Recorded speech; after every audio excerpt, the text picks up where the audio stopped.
When CEO Sloan Mercer's $12 billion product launch imploded in real time, her billion-dollar engineers stood frozen, paralyzed by panic and pride.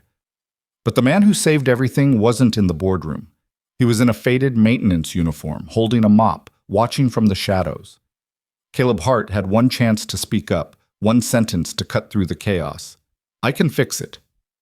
What happened next wasn't just about servers or launches or corporate warfare. It was about a single father choosing between proving he was right and keeping a promise to the only person who ever believed in him.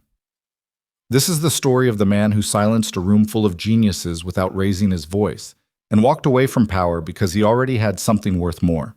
If you're watching from your city right now, drop a comment below and tell me where you're tuning in from. I want to see how far this story travels. Hit that like button and let's dive in. The glass walls of the 42nd floor boardroom gleamed like the edge of a knife, slicing the October afternoon into sharp geometric patterns across polished marble. Beyond the windows, the Seattle skyline stretched in every direction, a kingdom of steel and ambition, towers climbing toward clouds heavy with rain that hadn't yet decided to fall. Inside, the air smelled of expensive coffee and the particular tension that comes when very important people realize they're about to lose very large amounts of money. Sloan Mercer stood at the head of the table, her reflection multiplied in the glass behind her. A woman in her mid-40s with silver threading through dark hair pulled into a knot so tight it could have been a declaration of war.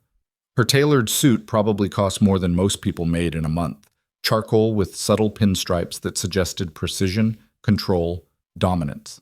Everything about Sloan Mercer's presentation screamed authority, from the angle of her chin to the way her fingers rested on the table's edge. Not quite touching, but somehow claiming ownership of the entire surface.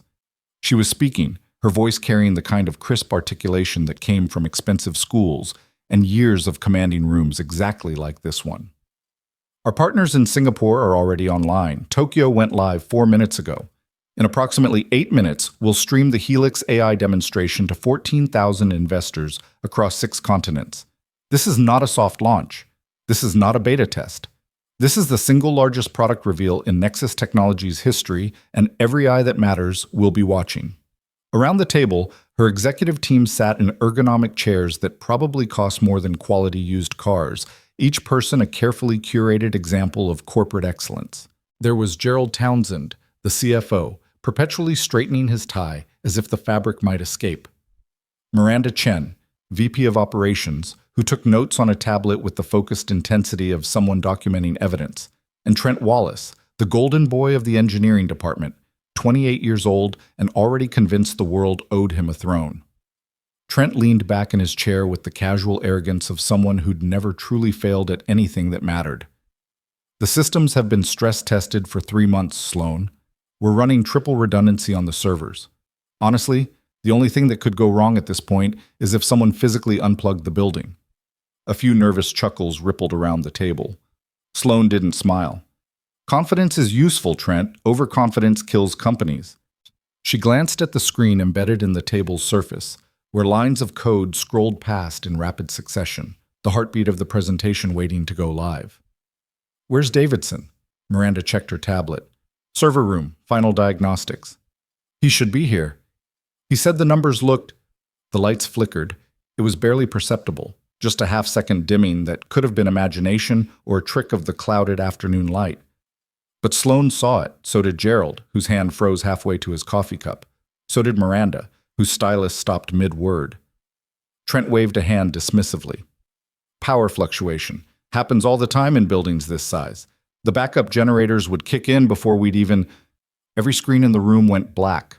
Not dark. Black. The kind of absolute digital death that meant something fundamental had stopped working. The presentation monitors, the table displays, the wall-mounted dashboards showing real-time metrics from every corner of the Nexus infrastructure. All of them simply ceased to exist, replaced by flat expanses of nothing. For exactly 3 seconds, nobody moved. Then Sloan's phone erupted. Not a ring, not a chime. A sustained, violent vibration that sounded like a hornet trapped in a glass jar. She snatched it from the table, read the screen, and her face did something nobody in that room had ever seen before. The mask of perfect control cracked, just slightly, around the edges of her eyes. "Davidson, Talk to me." She listened. Everyone else in the room sat frozen, trying to read disaster in the micro-expressions of a woman who'd built an empire on never showing weakness. Sloane's knuckles whitened around the phone. "That's not possible. We have redundancies for the redundancies. We have—" She stopped, listened. The color drained from her face so completely that Gerald actually stood up, concerned she might collapse. When she spoke again, her voice had gone very quiet, the kind of quiet that precedes violence. "How long until the presentation?" She nodded once, sharply, as if the person on the other end could see her. Then she ended the call and set the phone down on the table with such deliberate care that it might as well have been a loaded weapon.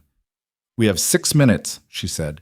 6 minutes until 14,000 investors watch us stream nothing but black screens and silence. 6 minutes until we become the laughingstock of the entire tech industry.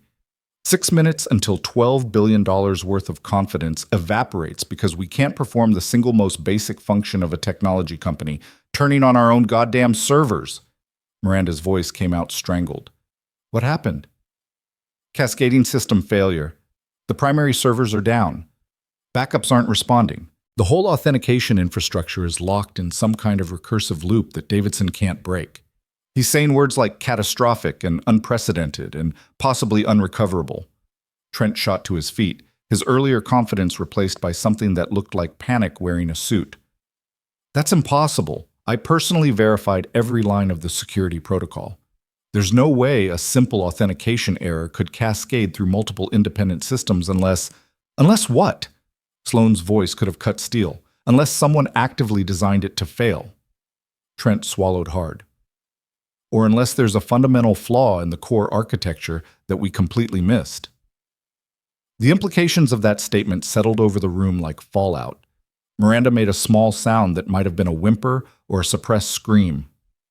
Gerald sat back down heavily, his face the color of old newspaper. One of the junior analysts, a young woman named Keisha, who'd barely spoken 3 words the entire meeting, stared at her blank tablet screen as if sheer force of will might bring it back to life. Sloane picked up her laptop, sleek, impossibly thin, probably worth more than a decent motorcycle, and for a moment everyone thought she was going to start typing, to take command of the situation with the same brutal efficiency she applied to everything else. Instead, she raised it above her head and hurled it straight at the glass wall. The impact was tremendous. The laptop shattered on contact, pieces of aluminum and circuit board exploding across the marble floor in a spray of technological carnage. The glass wall, designed to withstand hurricane-force winds and minor earthquakes, developed a spiderweb crack that spread from the impact point like frozen lightning. In the ringing silence that followed, Sloane's voice emerged perfectly level, perfectly controlled, as if she hadn't just committed an act of violence against a piece of equipment that costs more than most people's monthly rent. $12 billion, she said quietly. 18 months of development. 600 employees whose jobs depend on this launch succeeding. And we have, she glanced at her phone, 5 minutes and 30 seconds to fix a problem that our chief systems engineer just described as possibly unrecoverable. She turned to face the room, and every person there recognized the look in her eyes. It was the look she got before she fired entire departments, before she killed projects that had consumed millions in funding, before she made the kind of decisions that ended careers and destroyed reputations. "I need solutions. Not theories, not excuses, not technical explanations about why this shouldn't be happening. I need someone to tell me how to make our servers work in the next 5 minutes, or I swear I will personally. I can fix it." The voice came from the corner of the room near the door, a part of the space so peripheral that most of the executives probably couldn't have said what was there if asked. It was a man's voice, quiet but clear, with an accent that suggested he'd grown up somewhere in the Pacific Northwest, maybe rural Washington or Oregon, places where people still measured distances in hours of driving rather than miles. Every head turned. Standing just inside the doorway, partially obscured by a supply cart loaded with cleaning materials and maintenance equipment, was a man in his late 30s wearing a faded gray jumpsuit with Nexus facilities embroidered over the left breast pocket. He held a mop in one hand, the kind of industrial-grade tool that suggested he'd been in the middle of routine floor work when the crisis erupted. His other hand rested on the cart's handle, casual, relaxed, as if he interrupted executive meetings to offer technical solutions every day of the week. He was tall, maybe 6'2", with the kind of build that came from actual physical labor rather than expensive gym memberships. Broad shoulders, corded forearms visible below rolled-up sleeves, hands that looked like they'd built things and fixed things and held things together when they threatened to fall apart. His face was weathered in a way that suggested he'd spent significant time outdoors, lines around his eyes and mouth that could have been from squinting into sun or smiling, though he wasn't smiling now. His dark hair needed a cut, falling slightly over his forehead in a way that suggested personal grooming wasn't high on his priority list. And his eyes, deep brown, almost black in the conference room's fluorescent lighting, held an expression of calm assessment that seemed completely at odds with the panic vibrating through every other person in the room. For approximately 5 seconds, nobody spoke. Then Sloan laughed. It wasn't a pleasant sound. It was the kind of laugh that came from somewhere deep and dark, the kind that meant someone was about to get hurt, emotionally, if not physically. "I'm sorry," she said, her voice dripping with acid. "Did the maintenance staff just offer to solve a catastrophic systems failure that our entire engineering department can't fix?" The man, his name tag read C. Hart in faded letters, didn't flinch. He just looked at her with those steady dark eyes and said, very calmly, "Yes, ma'am, I did." Trent made a sound somewhere between a scoff and a snort. "This is insane! Sloan, we don't have time for—" "No, no!" Sloan held up a hand, silencing him. She walked toward the man with the measured pace of a predator circling prey, her heels clicking against the marble with rhythmic precision. "I want to hear this. Please, Mr. Hart, Caleb Hart. Mr. Hart." She stopped about 6 feet from him, close enough to invade personal space, but not quite close enough to be overtly threatening. "You clean floors in this building. You empty trash cans and replace light bulbs and do all the invisible work that keeps this place running. Is that correct?" "Among other things, yes, ma'am." "And you believe, genuinely believe, that you can solve a critical infrastructure failure that has defeated every one of my engineers, men and women with master's degrees from Stanford and MIT, people who've worked on systems architecture for companies you've probably never heard of?" Something flickered in Caleb's eyes. Not anger exactly, more like recognition. The look of someone who'd heard this song before and knew all the words. "I believe I can fix your servers, yes." Miranda let out a breath that might have been a laugh or a sob. Gerald had his head in his hands. Keisha stared at Caleb like he was either a madman or a prophet. She couldn't quite decide which. Sloan smiled. It was not a kind smile. "You know what? Fine. Let's make this interesting." She raised her voice, addressing the entire room. "Mr. Hart here thinks he can save our $12 billion launch, so let's give him a chance. Mr. Hart, if you can fix our servers in the next—" She checked her phone. 4 minutes and 40 seconds, I will personally write you a check for $100,000. Right here, right now, in front of everyone." Gasps around the table. Trent looked like he'd been slapped. Miranda's mouth fell open. "However," Sloan continued, her voice dropping to something silky and dangerous, "when you fail, and you will fail, because this is a catastrophic systems collapse that requires expertise you simply do not possess, you will stand in this room and apologize. Not just to me, to every person here. You will admit publicly that you wasted precious time on delusions of competence, and then you will walk out of this building and never come back. Your employment with Nexus Technologies will be terminated immediately, with cause. No severance, no references, nothing. You will leave here with exactly what you brought, which I'm guessing isn't much." The cruelty in her voice was precise, surgical. This wasn't just about the servers anymore. This was about power, about putting someone in their place, about reminding everyone in the room exactly who decided which lives mattered and which didn't. Trent leaned forward, grinning. "Oh, this is going to be good." Miranda looked away, unable to watch what was about to happen. Gerald, surprisingly, spoke up. "Sloan, this isn't— we don't have time for— we have 4 minutes and 15 seconds, Gerald. If you can't fix it in that time, we're finished anyway. At least this way we get some entertainment before the collapse." She turned back to Caleb. eyes glittering with something that might have been excitement or cruelty or both. "So what do you say, Mr. Hart? Want to take that bet? $100,000 in eternal glory or unemployment and humiliation? Your choice." Every eye in the room fixed on the maintenance worker who'd somehow become the center of a corporate gladiatorial arena. The silence stretched, broken only by the soft hum of the air conditioning and the distant sound of traffic 42 floors below. Caleb looked at Sloan for a long moment. Then he looked at the executives arrayed around the table. Trent smirking, Miranda terrified, Gerald conflicted, Keisha watching with something like hope in her eyes.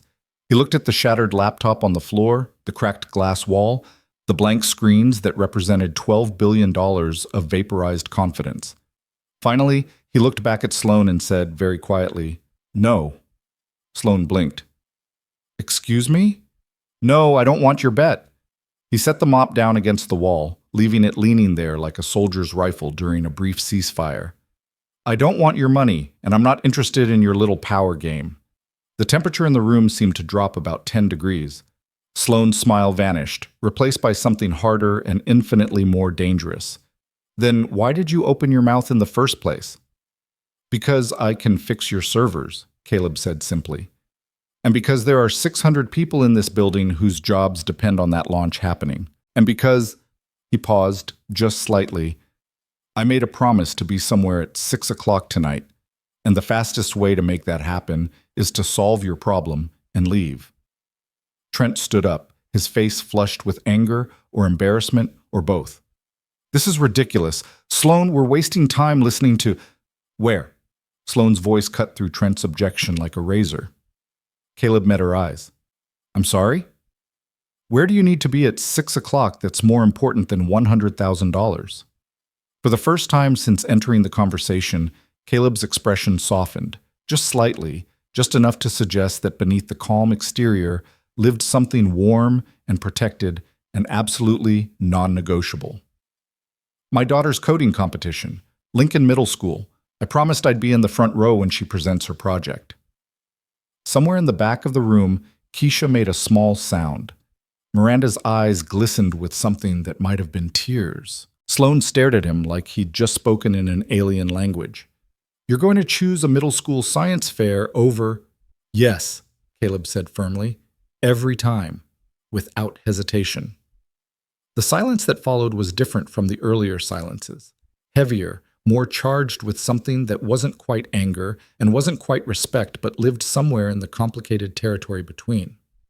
Then Sloan did something unexpected. She laughed again, but this time it was different, shorter, sharper, with an edge that suggested genuine surprise rather than mockery.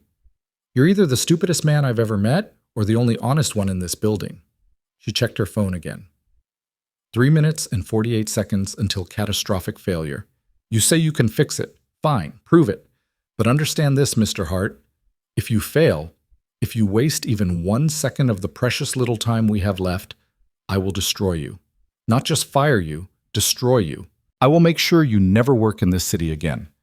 I will make sure that every time someone searches your name online, the first thing they see is what a spectacular failure you are. I will turn you into a cautionary tale." She leaned in closer, close enough that he could probably smell her perfume, something expensive and sharp, like crushed flowers and ambition. "Do we understand each other?" Caleb didn't move, didn't blink, didn't show any sign that her threats had landed with anything more than superficial impact. He just nodded once, calmly, and said, "Yes, ma'am. Now, if you'll excuse me, I need to get to your server room." He turned and walked toward the door with the steady, unhurried gait of someone who'd made peace with whatever consequences waited on the other side of action. His hand was on the handle when Sloane's voice stopped him. "Mr. Hart?" He looked back. "How do you plan to fix a catastrophic systems failure that our entire engineering department can't solve?" Caleb smiled, just slightly, just enough to suggest he knew something the rest of them didn't. "Your engineers are trying to figure out what went wrong. I'm going to figure out what's still right and build from there." Then he was gone, the door clicking shut behind him with the soft finality of a chess piece being placed on a board. For several seconds, nobody moved. Then Trent exploded. "This is insane. Sloan, you can't seriously He's a maintenance worker. He probably doesn't even know what a server is, much less how to—" Shut up, Trent. Sloane's voice was ice. Miranda, get Davidson on the line. Tell him to give Hart access to the server room, but to monitor everything he does. Gerald, contact our legal team and have them draft 2 documents, one for a cash payout in case of success, one for immediate termination in case of failure. Keisha, the young analyst jumped slightly, not used to being addressed directly. You're with me. I want to watch this. Watch what? Trent demanded. Sloane picked up her phone, her earlier fury replaced by something more calculating, more dangerous. I want to watch a man either save my company or destroy himself trying. Either way, it should be educational. She strode toward the door, heels clicking like a countdown. Keisha scrambled to follow, gathering her tablet and nearly dropping it in her haste. Behind them, the rest of the executive team sat in stunned silence, staring at blank screens and wondering if they'd just witnessed a miracle in progress or a disaster in slow motion.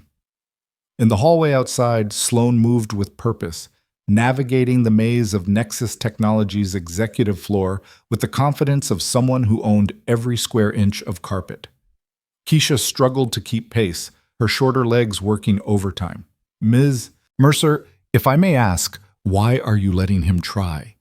If the engineering team can't fix it, because Keisha, sometimes the only way to solve an impossible problem is to give it to someone too stupid to know it's impossible.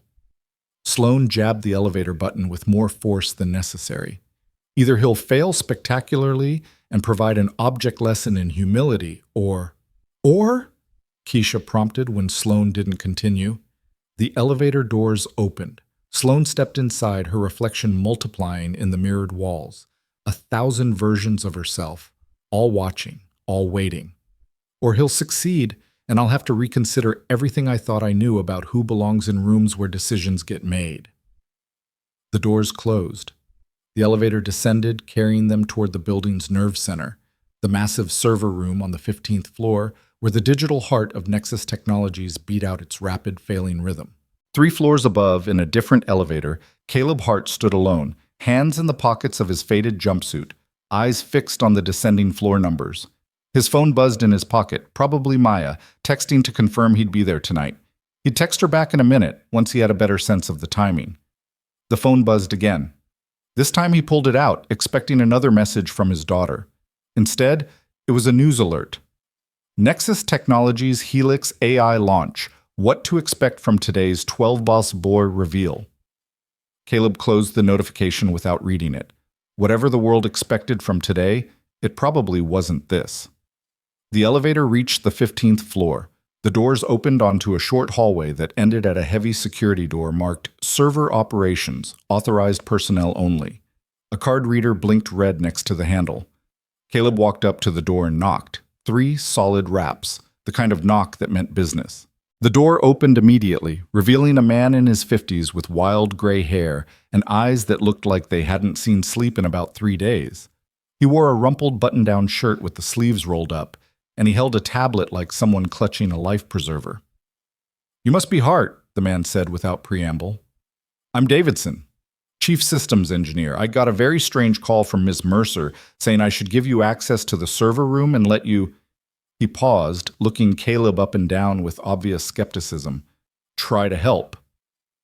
"That's about right," Caleb said evenly. Davidson's laugh was bitter. "Look, I don't know what you told them upstairs, but this is a critical infrastructure failure at the core authentication level. It's cascading through multiple redundant systems, creating recursive loops that are essentially strangling the entire network. I've been working on enterprise-level systems architecture for 23 years, and I've never seen anything like this.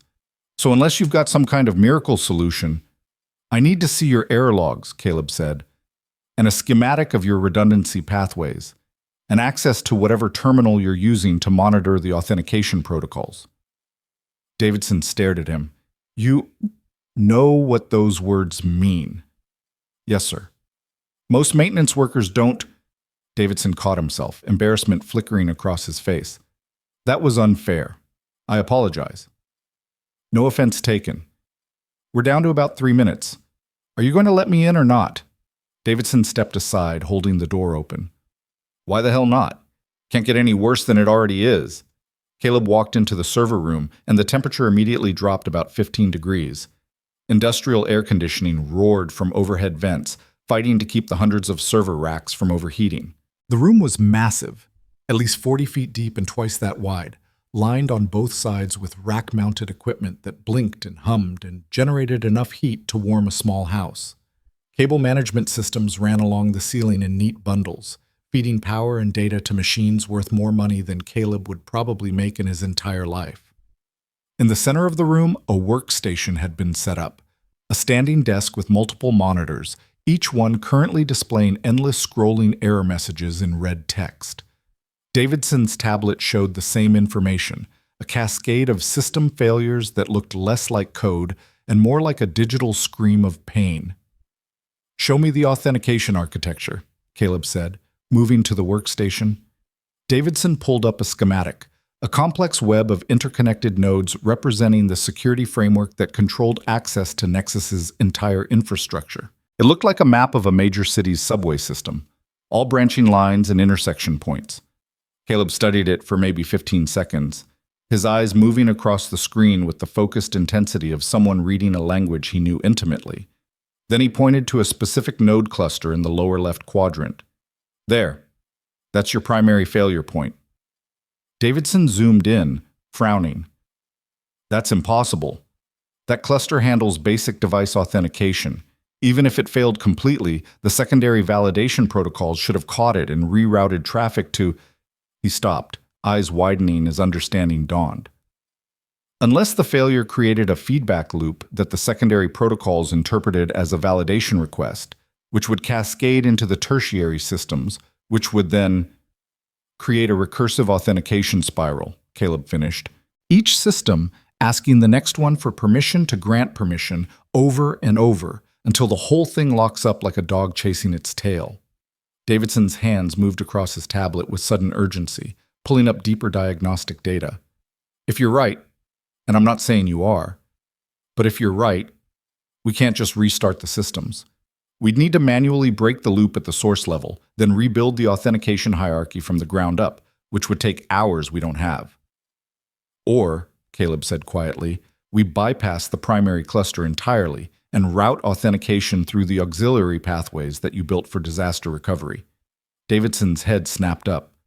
"How do you know about the auxiliary pathways?" Caleb didn't answer. He was already moving, walking along the rows of server racks with the confidence of someone who knew exactly what he was looking for. He stopped at a rack about 2/3 of the way down, pulled open the front panel, and started examining the connections. Davidson hurried after him, tablet in hand.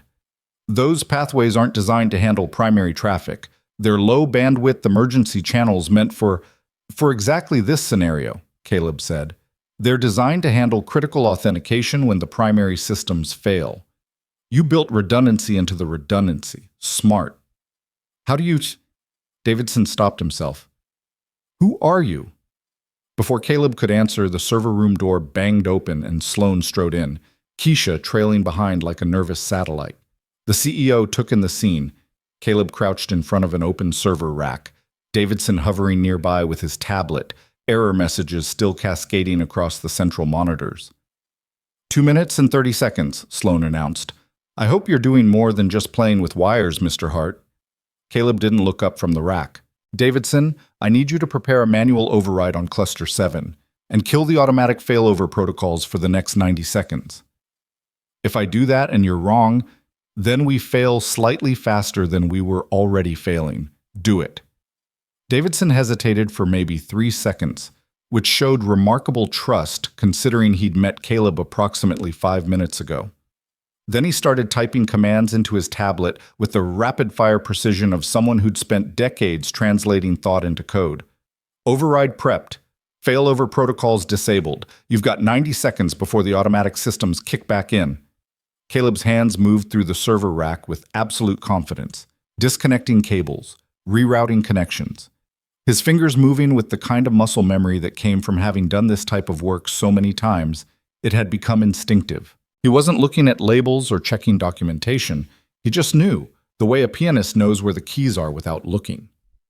Sloan watched with an expression that might have been fascination or rage or some volatile mixture of both. Keisha stood frozen, afraid to breathe. 60 seconds, Davidson called out, eyes locked on his tablet screen. Caleb pulled a cable from one port and plugged it into another 3 slots down. Primary authentication reroute complete. Now I need to flush the corrupted validation queue before the new pathway tries to process it. That requires system-level access that I can't grant you without... Give me your credentials. Davidson's professional paranoia warred with desperation. Desperation won. He rattled off a username and password that probably represented about 15 different security violations. Caleb moved to the central workstation, his fingers flying across the keyboard with a speed and precision that made Keisha's eyebrows rise. Code appeared on the screen, not the red error messages, but clean white text against a black background, command line instructions that made Davidson's eyes widen. 45 seconds, Davidson said, voice tight. That's military-grade command syntax, Trent's voice came from the doorway. The young engineer had followed them down, unable to resist watching. Where did a maintenance worker learn? Shut up, Trent, Sloane said absently, never taking her eyes off Caleb. The white text on the screen scrolled past in rapid succession. Caleb's face was perfectly calm, showing no sign of stress or uncertainty, just absolute focus on the task in front of him. 30 seconds. On the monitors, the red error messages began to slow their cascade. Not stopping, but definitely hesitating, as if the systems were reconsidering their panic. 20 seconds. Caleb hit a final key combination, then stepped back from the workstation. Validation queue flushed. Primary authentication rerouted through auxiliary channels. Restart the failover protocols. Davidson didn't move. If this doesn't work, it'll work. You can't possibly know. Davidson, restart the protocols. Something in Caleb's voice, not command exactly, but absolute certainty, made the chief engineer's fingers move across his tablet. Failover protocols restarting in 3, 2, 1, now. For approximately 5 seconds, nothing happened. Then, one by one, the error messages stopped scrolling. The red text froze on the screens, hanging there like the last breath before a verdict. Then the screens cleared. Green text appeared. Authentication successful. Routing to primary pathways. System status nominal. Davidson made a sound that might have been a laugh or a sob or both.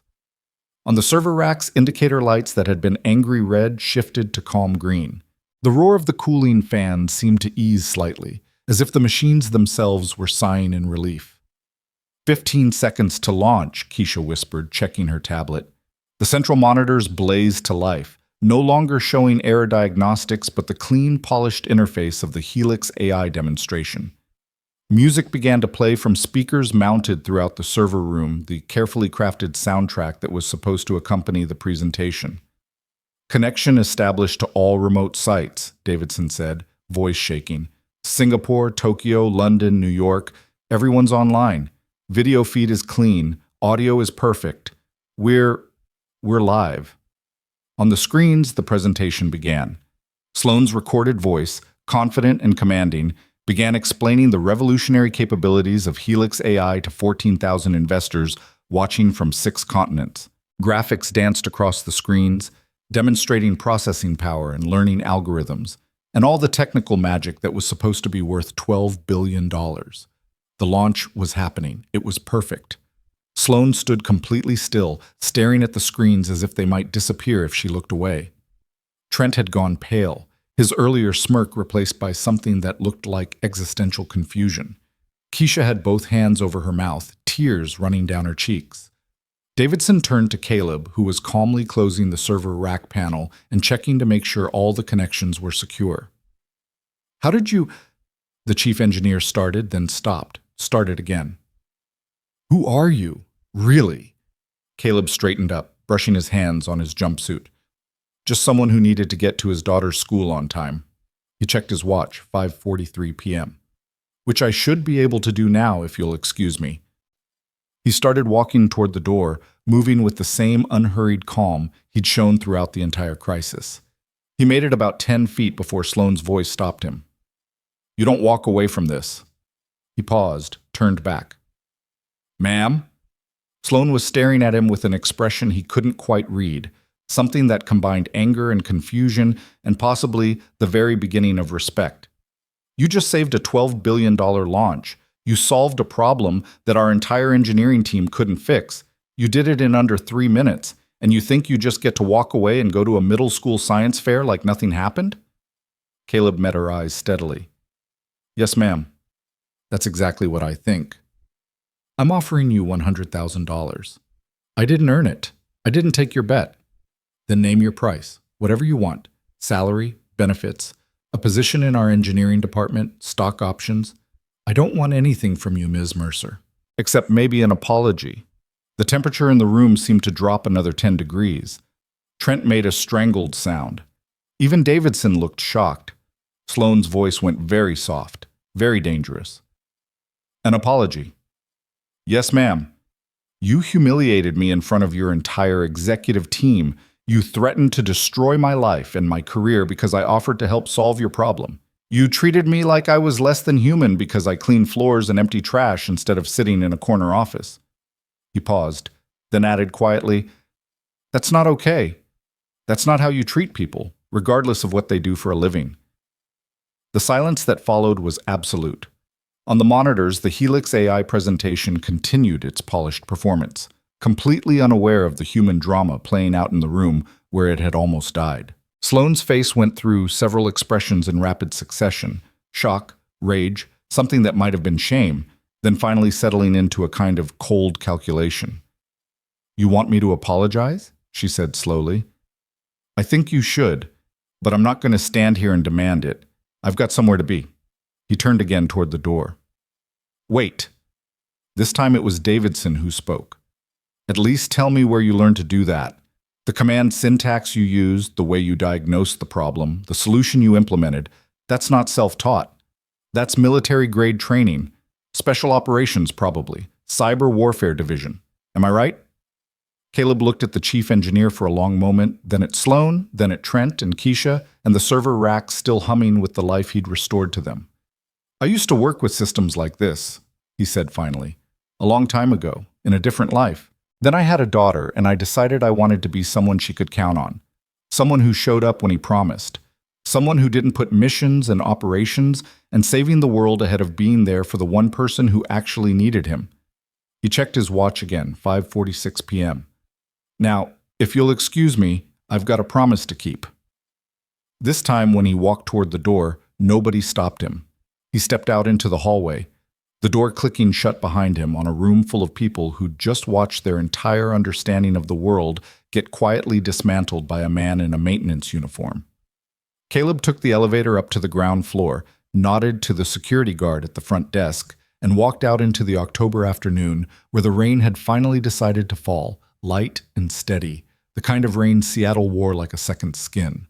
His truck was parked in the employee lot, a 15-year-old Ford F-150 with rust spots on the wheel wells and a cracked windshield he kept meaning to replace. He climbed in, started the engine, and pulled out his phone. One text from Maya, sent 20 minutes ago. Dad, are you still coming? I'm getting nervous. He typed back with one thumb. On my way. Front row, just like I promised. You're going to be amazing. Her response came immediately. 3 heart emojis and love you, Dad. Caleb smiled, set the phone in the cup holder, put the truck in gear, and drove toward Lincoln Middle School, leaving behind the glass towers and the $12 billion, and the woman who'd tried to turn him into a weapon in her personal war against uncertainty. Behind him, in the server room, Sloane stood staring at the door he'd walked through, her mind running calculations it had never been trained to perform. The Helix AI presentation played on, flawless and perfect, completely unaware that the man who'd saved it had just chosen his daughter's middle school science fair over a fortune and didn't regret it for a single second. The rain picked up intensity as Caleb's truck merged onto I-5, the wipers beating a steady rhythm against the windshield. Traffic was typical for a Thursday evening, heavy enough to slow progress but not quite gridlock. He kept to the right lane, patient, checking his watch every few minutes, not out of anxiety but simple calculation. Lincoln Middle School was 17 minutes away in good traffic, maybe 25 in this weather. Maya's presentation started at 6:15, which gave him a comfortable buffer. His phone buzzed in the cup holder. He glanced down at the red light, saw an unknown number with a 206 area code, and ignored it. Probably a spam call. It buzzed again immediately. Then again. On the fourth call, he picked up, keeping his eyes on the road. "This is Caleb." "Mr. Hart." Sloan Mercer's voice came through with crystalline clarity. No static, no hesitation. "We need to talk. I'm driving, Miss Mercer, and I told you I've got somewhere to be." "I'm aware. Lincoln Middle School, 6th grade coding competition, your daughter Maya." There was a pause that might have been her taking a breath, or might have been her deciding how much leverage to apply. "I looked you up." Caleb felt something cold settle in his stomach. "That was fast." "I have resources, and what I found is interesting." Caleb James Hart, born in Spokane, enlisted in the Army at 18, military intelligence, then special operations, cyber warfare specialist attached to various classified units for 12 years. Honorable discharge 6 years ago, with commendations I'm not cleared to read about. Moved to Seattle, took custody of your daughter after... She paused again, this time with something that might have been actual human hesitation. "After your ex-wife passed away. Since then, you've worked facilities maintenance at 3 different companies, including the last 14 months at Nexus Technologies, where you're currently employed as, and I quote, general maintenance and custodial services." The rain hammered harder against the windshield. Caleb switched the wipers to a higher speed. "That about covers it," he said quietly. "What I want to know is why. Why is someone with your training and experience cleaning floors? You could be consulting for defense contractors at $300,000 a year. You could be running security for tech companies. I could be missing every one of my daughter's school events because I'm on a plane to somewhere I can't talk about, doing work I can't explain, for reasons that sound good in briefing rooms but feel empty when you're alone at 2 in the morning." His voice stayed level, but there was steel underneath. "I did that life, Ms. Mercer. It cost me my marriage, and almost cost me my daughter. So yes, I clean floors now. I fix things. I show up when I say I will. And I sleep at night knowing exactly where my daughter is and that she's safe." Silence on the other end of the line. Traffic slowed as an accident cleanup forced everyone into 2 lanes. Caleb eased off the gas, patient. When Sloan spoke again, her voice had changed, not softer exactly, but less armored. "I owe you an apology." "Yes, you do. I'm trying to give you one." "I'm listening." Another pause, longer this time. Caleb could almost hear her wrestling with words she probably hadn't said sincerely in years. "I was out of line in that boardroom. I treated you like you were invisible, like you didn't matter because of what you do for a living rather than who you are. That was wrong. It was cruel, and it was the kind of behavior that I would fire anyone else for if they displayed it in my company." She took a breath. "I'm sorry." The apology landed somewhere in Caleb's chest, unexpected and genuine enough to shift something in his perception of the woman who'd threatened to destroy him less than an hour ago. "Apology accepted," he said. "Just like that?" "Just like that. Life's too short to hold grudges, Miss Mercer. You made a mistake, you owned it. We move on. Most people would make me work harder for forgiveness. Most people aren't trying to get to their daughter's school event." He could hear something that might have been a laugh on the other end of the line. Brief, surprised, almost reluctant. "Right. Well, the other reason I'm calling is that I'd like to offer you a job. Actual job, not maintenance work. Systems security consultant, reporting directly to Davidson. Salary of $250,000 base plus benefits and stock options. You'd be helping us prevent the kind of catastrophic failure that almost killed us today." Caleb took the exit for Greenwood, navigating surface streets now, getting closer. "That's a generous offer. It's fair compensation for someone with your skills. And I'm turning it down." The silence that followed was different, sharp, almost offended. "You're refusing a $250,000 salary to keep cleaning floors." "I'm refusing a $250,000 salary to keep a job that lets me be home every night by 6:30, that doesn't require travel, that doesn't pull me away when my daughter needs me. Money's nice, Miss Mercer, but it doesn't show up to school events. It doesn't help with math homework. It doesn't notice when your kid is having a bad day and needs to talk. You're wasting your potential. I'm using my potential exactly where it matters most." He turned onto the street where Lincoln Middle School sat behind a fence of chain link and optimism. "Now, if you'll excuse me, I'm about to park." Mr. Hart, Caleb. The use of his first name was deliberate, a shift in strategy. At least think about it. You don't have to decide today. The offer stands. The answer will be the same tomorrow as it is today, but I appreciate the thought. He ended the call, pulled into the school parking lot, and found a spot near the entrance. The rain had eased to a drizzle, the kind of mist that Seattle wore like a comfortable sweater. He checked his watch, 5:58 p.m. Perfect timing. Inside the school, the hallways smelled like floor wax and teenage anxiety, a combination that probably hadn't changed since Caleb had walked these same types of corridors 30 years ago in a different state. Hand-drawn posters advertising the coding competition lined the walls, bright with marker and enthusiasm. He followed the signs to the cafeteria where the event was being held. The room had been transformed into something between a science fair and a tech expo. Folding tables lined the perimeter, each one hosting a different student project, laptops displaying code, monitors showing animations, cardboard trifold boards explaining algorithms and logic trees. Parents clustered around their children's stations, phones out, capturing everything. Teachers circulated with clipboards, smiling encouragement. Caleb scanned the room and found Maya almost immediately. She stood at a table in the far corner, her dark hair pulled back in a ponytail, wearing the blue sweater he'd bought her last month and jeans with holes in the knees that she'd insisted were fashionable. She was adjusting her laptop screen, moving it a few millimeters to the left, then back to the right, nervous energy radiating from her 12-year-old frame. She looked up, saw him, and her entire face transformed. "Dad!" She waved frantically, like he might somehow miss her despite searching specifically for her. "You made it!" He walked over, weaving between other families, and when he reached her table, she threw her arms around him in a hug that squeezed about 90% of the air from his lungs. He hugged her back, feeling the familiar combination of fierce love and absolute terror that came with being responsible for another human's happiness. "Front row, just like I promised," he said into her hair. "Wouldn't miss this for anything." She pulled back, looking up at him with eyes that were her mother's, green with gold flecks, too old for her age, having seen too much loss too young. "I was worried. I know you said you'd be here, but sometimes work stuff happens and, hey." He put his hands on her shoulders, met her eyes directly. "When I promise you something, I keep it, always, no matter what." She nodded, blinking fast, then turned her attention to the laptop. "Okay, so let me show you what I built. It's a program that helps elementary school kids learn multiplication tables through a game interface. See, they have to navigate this little character through different levels, and each level requires solving multiplication problems to unlock the doors."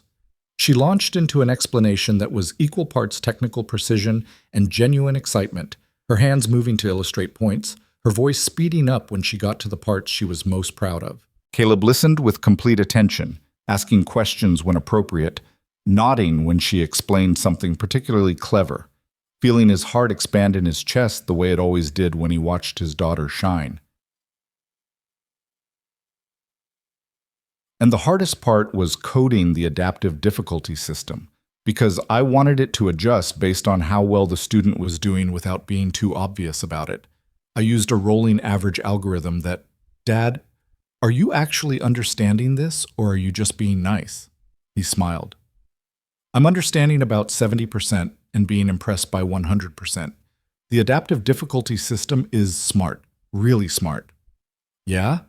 Her face lit up with the kind of pure joy that made every sacrifice, every choice, every moment of doubt about the path he'd chosen feel absolutely worth it. "Yeah, you should be proud of this, Maya. It's excellent work." A woman's voice interrupted from behind them. "Well, someone's got a supportive dad." "That." Caleb turned to find a woman in her mid-30s standing there with a pleasant smile and a name tag that read, Jennifer Kwan, Volunteer Coordinator. She held a clipboard and had the slightly frazzled air of someone managing chaos with grace. "We're about to start the presentations," she continued. "Maya's in the third group, so probably around 6:30. Parents are welcome to stand near their student's table during the presentation, or there are chairs set up along the walls if you prefer to watch from there." "I'll be right here," Caleb said, gesturing to the space beside Maya's table. Jennifer smiled. "Great. Oh, and Maya, your project looks wonderful. Good luck." She moved on to the next family. Maya fidgeted with her laptop again, checking the connection to the monitor for the third time in as many minutes. You nervous? Caleb asked. A little. Okay. A lot. What if I forget what to say? What if the program crashes during the demo? What if you take a deep breath and remember that you've practiced this 100 times and you know your project better than anyone in this room? She took the breath, held it, let it out slowly. Right. I've got this. You've absolutely got this. The presentations began promptly at 6:15. The first student, a skinny boy with braces and a NASA t-shirt, explained his program for tracking meteor showers. He spoke too fast and kept apologizing for things that didn't need apologies, but his enthusiasm was infectious and his code was solid. His parents beamed from the sidelines, phones recording every second. The second presenter, a girl with purple streaks in her hair, had built a website that helped students organize study groups. She spoke with confident clarity, fielding questions from the judges, 3 teachers and someone from a local tech company, with the poise of someone twice her age. Then it was Maya's turn. Caleb watched her walk to the front of the cafeteria, watched her plug her laptop into the projection system, watched her hands shake slightly as she loaded her program.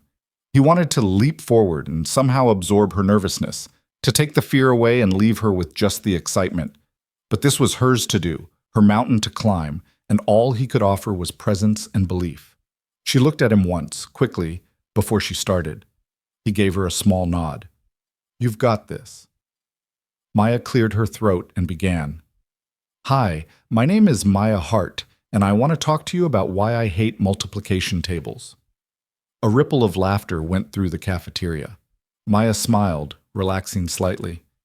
I mean, I used to hate them.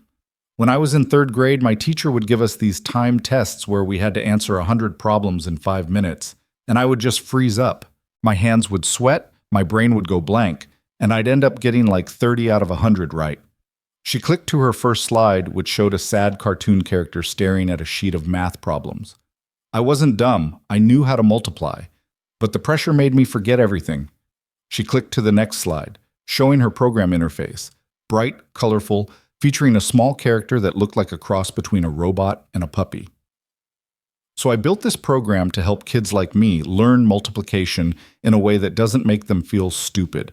It's called MathQuest, and it turns practicing multiplication into an adventure game.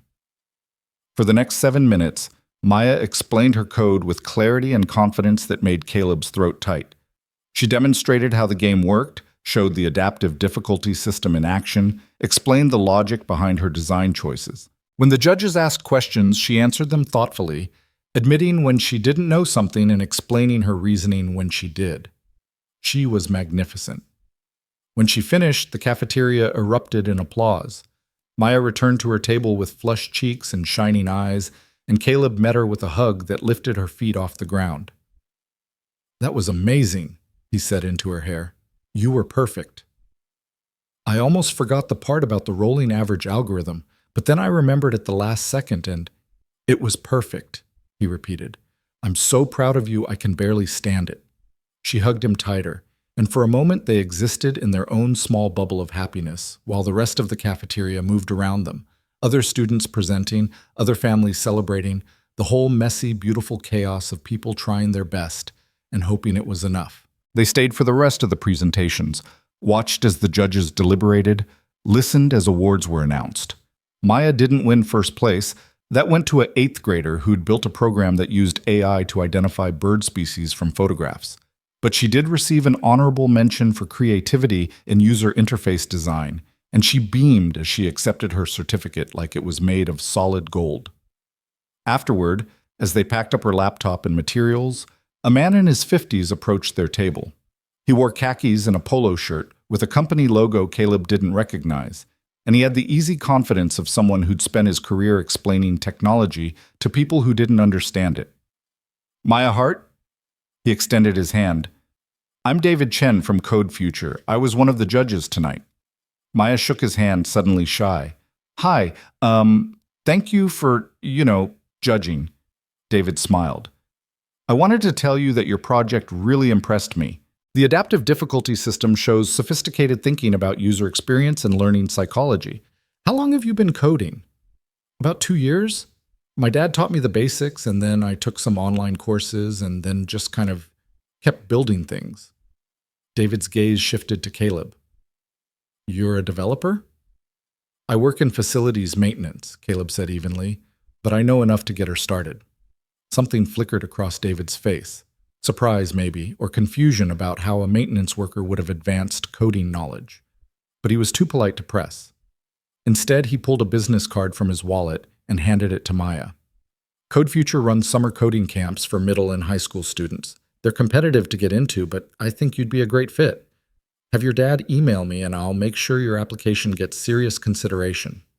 Maya took the card with trembling hands. Really? Thank you. That's... wow. Keep building things, David said. You've got real talent. He moved on to talk to other students. Maya stared at the business card like it might disappear if she looked away.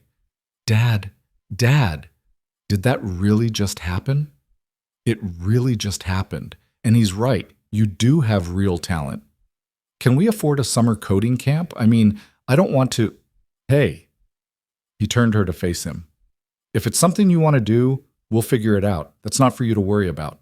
Your job is to keep being brilliant and passionate and curious. My job is to make sure you have opportunities to grow. Deal? Deal?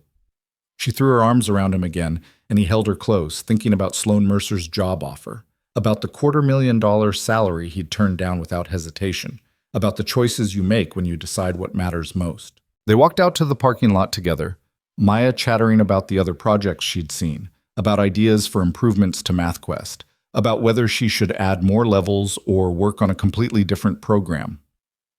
The rain had stopped, leaving the pavement slick and shining under the parking lot lights. Caleb unlocked the truck, helped Maya load her materials into the back seat, then climbed into the driver's seat. His phone buzzed as he started the engine. Another unknown number.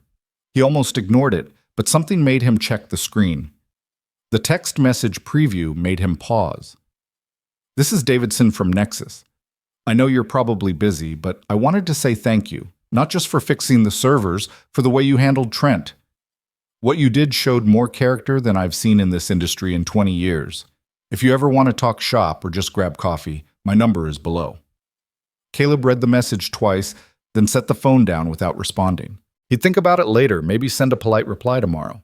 Right now, Maya was showing him something on her phone, a video someone's parent had taken of her presentation.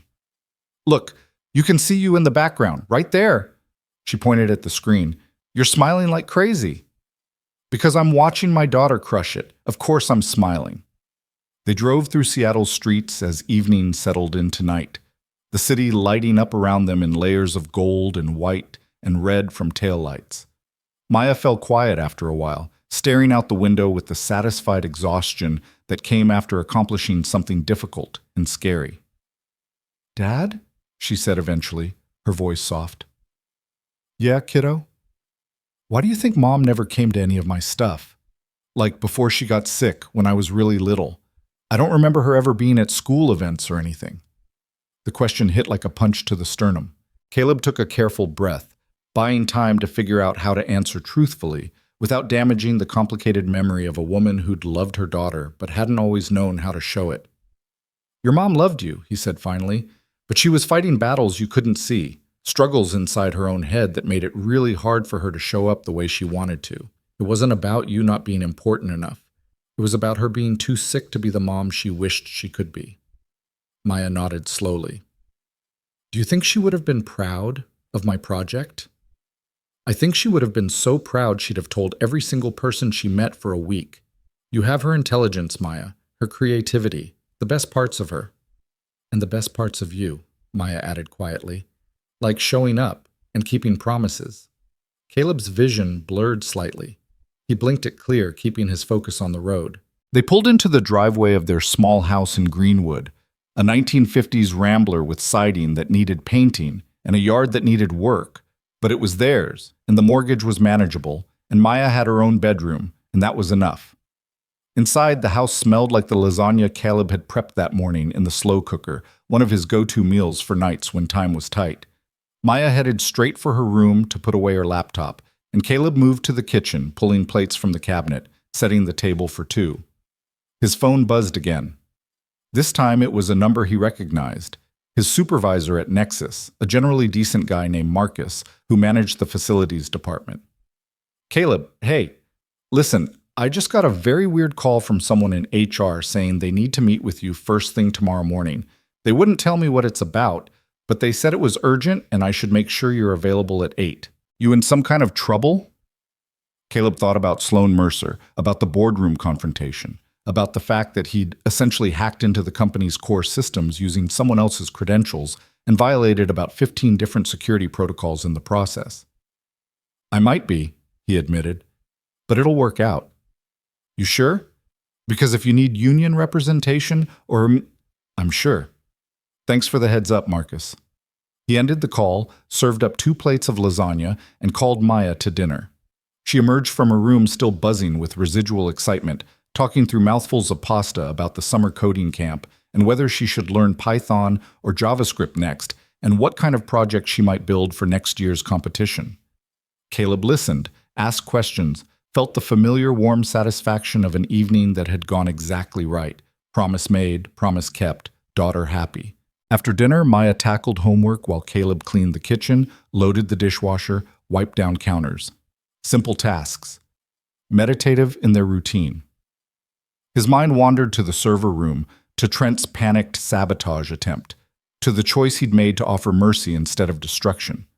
The kid was terrified of being exposed as incompetent, afraid that admitting he didn't know something would cost him everything he'd built his identity around. Caleb understood that fear intimately.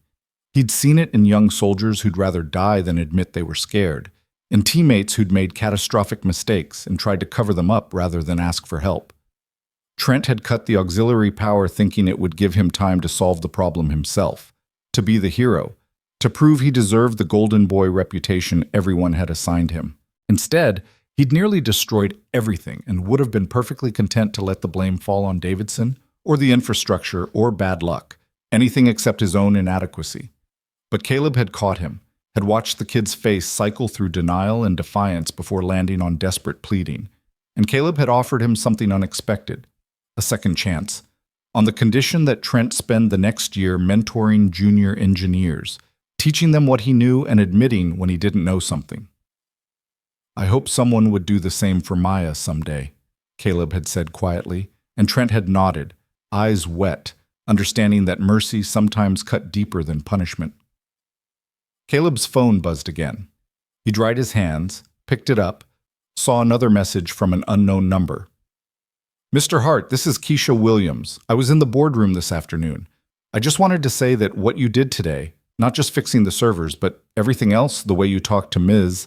Mercer, the choice you made about your daughter, it reminded me why I wanted to work in tech in the first place. Before it became all about money and status and proving you're smarter than everyone else. Thank you for that reminder. He stared at the message for a long moment, then typed back a simple response. Thank you for saying that. It means more than you know. Maya appeared in the kitchen doorway, backpack over her shoulder. I'm going to take a shower and then probably read for a while. Is that okay? Absolutely. Don't stay up too late. You've got school tomorrow. I know. She started to leave, then turned back. Hey, Dad? Yeah? Today was a good day. He smiled. Yeah, kiddo, it really was. She disappeared down the hallway. A moment later, he heard the bathroom door close, the shower start running. He stood in his small kitchen in his small house, looking at the clean counters and the empty lasagna dish and the photos on the refrigerator. Maya at various ages, Maya and him at the beach last summer, Maya's school picture from this year where she'd refused to smile normally and had instead given the camera a deliberately goofy grin. His phone buzzed one more time. This message was from Sloan Mercer, and it contained just 4 words. The offer still stands. Caleb read it, thought about it for exactly 10 seconds, then typed his response. I appreciate that, but my answer stands too. I have everything I need. He hit send, then turned off his phone and set it on the counter. Tomorrow he'd deal with HR and whatever consequences came from today's unorthodox problem solving. Tomorrow he'd figure out if he still had a job or if he'd be looking for work elsewhere. Tomorrow would bring its own challenges and choices and moments where he'd have to decide what he stood for and what he wouldn't compromise. But tonight, Maya was happy and safe and proud of herself. Tonight, he'd kept his promise. Tonight, he'd shown up. And in the end, that was the only success that actually mattered. The shower shut off. Maya's voice drifted down the hallway, singing something off-key and joyful. Caleb smiled, poured himself a glass of water, and settled onto the couch with a book he'd been trying to finish for 3 weeks. Across the city, in her penthouse office overlooking Elliott Bay, Sloane Mercer stood at her window and stared at her reflection in the glass. The Helix AI launch had been a triumph. The investors were ecstatic. Her stock price would soar tomorrow. Everything she'd worked for, everything she'd sacrificed, everything she'd built, it had all paid off exactly as planned. So why did she feel like she'd lost something she couldn't name? She thought about Caleb Hart's face when he turned down $250,000 to attend a middle school science fair. She thought about the absolute certainty in his voice when he'd said he had everything he needed. She thought about the way he'd walked out of that server room like a man who knew exactly who he was and didn't need anyone else's validation to confirm it. Her reflection in the glass looked tired, successful, powerful, in control, but tired. Her phone rang. She answered it automatically, her voice shifting into its professional register. Sloane Mercer. Miss Mercer, this is Gerald. I just wanted to confirm that the board meeting is still scheduled for 9 tomorrow morning. They'll want a full debrief on today's near disaster and how we plan to prevent future incidents. Tell them we're implementing a comprehensive security review and bringing in an expert consultant to assess our infrastructure vulnerabilities. Should I mention that the expert consultant is currently employed as our janitor? Sloane's reflection smiled, not the sharp, cutting smile she used in boardrooms, but something smaller and more genuine. No, she said quietly, because he's not taking the job. He turned you down? After what happened today? He turned me down because of what happened today. Because he has different priorities. Better priorities, probably. Gerald was quiet for a moment. That's unexpected. Yes, Sloane agreed. It really is. She ended the call and returned to her window, watching the city lights blur and shimmer in the glass. Somewhere out there, in a small house in Greenwood, a man was reading on a couch while his daughter got ready for bed, and he had everything he needed. Sloane couldn't remember the last time she'd felt that way. Maybe she never had. The morning arrived gray and heavy with the promise of more rain, the kind of Seattle dawn that never quite committed to being day. Caleb woke at 5:30 out of habit, the internal clock that had been set during years of military discipline still ticking with precision despite 6 years of civilian life. He lay in bed for a moment, listening to the quiet house, then swung his legs over the side and stood, working through the stiffness in his lower back that came from too many years carrying too much weight in too many uncomfortable places. Maya's door was still closed, her alarm not set to go off for another hour. He moved quietly through the morning routine, shower, shave, coffee, brewing in the kitchen while he packed her lunch and laid out breakfast. By 6:15, he was dressed in clean work clothes, the same faded gray jumpsuit he'd worn yesterday, and sitting at the kitchen table with his coffee and the meeting, he couldn't avoid circling his thoughts like a shark in dark water. 8 o'clock. HR. Urgent. He'd been through enough corporate proceedings to know that urgent was rarely good news. He thought about the systems he'd accessed without proper authorization, the credentials he'd borrowed from Davidson, the fact that he'd essentially taken control of Nexus Technologies' entire infrastructure for approximately 3 minutes without anyone's permission except Sloane Mercer's desperate gamble. In a different company, with different leadership, that would be grounds for immediate termination and possibly legal action. But Sloane had personally called him, had offered him a job, had apologized. That had to count for something. Still, HR departments had their own logic, their own liability calculations that didn't always align with CEO prerogatives or emergency circumstances. Maya emerged from her room at 7, hair sleep wild, wearing an oversized t-shirt that said, "Talk nerdy to me," in faded letters. She shuffled to the kitchen, grabbed the cereal box without looking, and poured it directly into her mouth before Caleb could remind her that bowls existed for a reason. "Morning," she mumbled through a mouthful of cornflakes. "Morning, kiddo. You sleep okay?" I had dreams about code, like actual lines of Python scrolling through my brain. Is that weird? That's what happens when you spend all day thinking about something you love. Your brain keeps working on it even when you're asleep. She finally found a bowl, poured cereal and milk in the correct order this time, and sat across from him. You nervous about something? He'd never been able to hide much from her. Maya had inherited her mother's ability to read emotional weather, to sense the atmospheric pressure of anxiety, even when he thought he was projecting calm. I've got a meeting at work this morning. Might be complicated. Because of what happened yesterday with the servers? He'd told her a simplified version last night, that there'd been a computer problem at work, that he'd helped fix it, that some people were surprised he knew how. He hadn't mentioned Sloane's cruelty or the public humiliation or the fact that he'd essentially performed unauthorized penetration testing on a multi-billion-dollar infrastructure. Yeah, because of that. But it'll be fine. Worst case, I find a different job. Maya's spoon paused halfway to her mouth. Would we have to move? No. There are plenty of facilities jobs in Seattle. Might take me a few weeks to find something, but we'd be okay. She nodded slowly, processing this information with the careful consideration she applied to everything. If you got fired for helping people, that would be really stupid. Welcome to corporate America, kiddo. Sometimes the rules matter more than the results. That's a terrible system. You'll get no argument from me. They finished breakfast in comfortable silence, the kind that only existed between people who'd lived together long enough to not need constant conversation. Caleb cleaned the dishes while Maya got ready for school, and by 7:40 they were in the truck, heading toward Lincoln Middle School through traffic that was already snarling into its morning knot. He dropped her at the front entrance, watched her join the stream of students flowing toward the doors, waited until she turned and waved before disappearing inside. Then he sat in the parking lot for a moment, gathering himself for whatever waited at Nexus Technologies. The drive downtown took 25 minutes. He parked in the employee lot, used his key card to access the building through the service entrance, and took the elevator to the third floor where HR occupied a suite of offices designed to look friendly and approachable while actually being the department that decided your professional fate. The receptionist, a young man with carefully styled hair and a nameplate that read Derek, looked up as Caleb approached.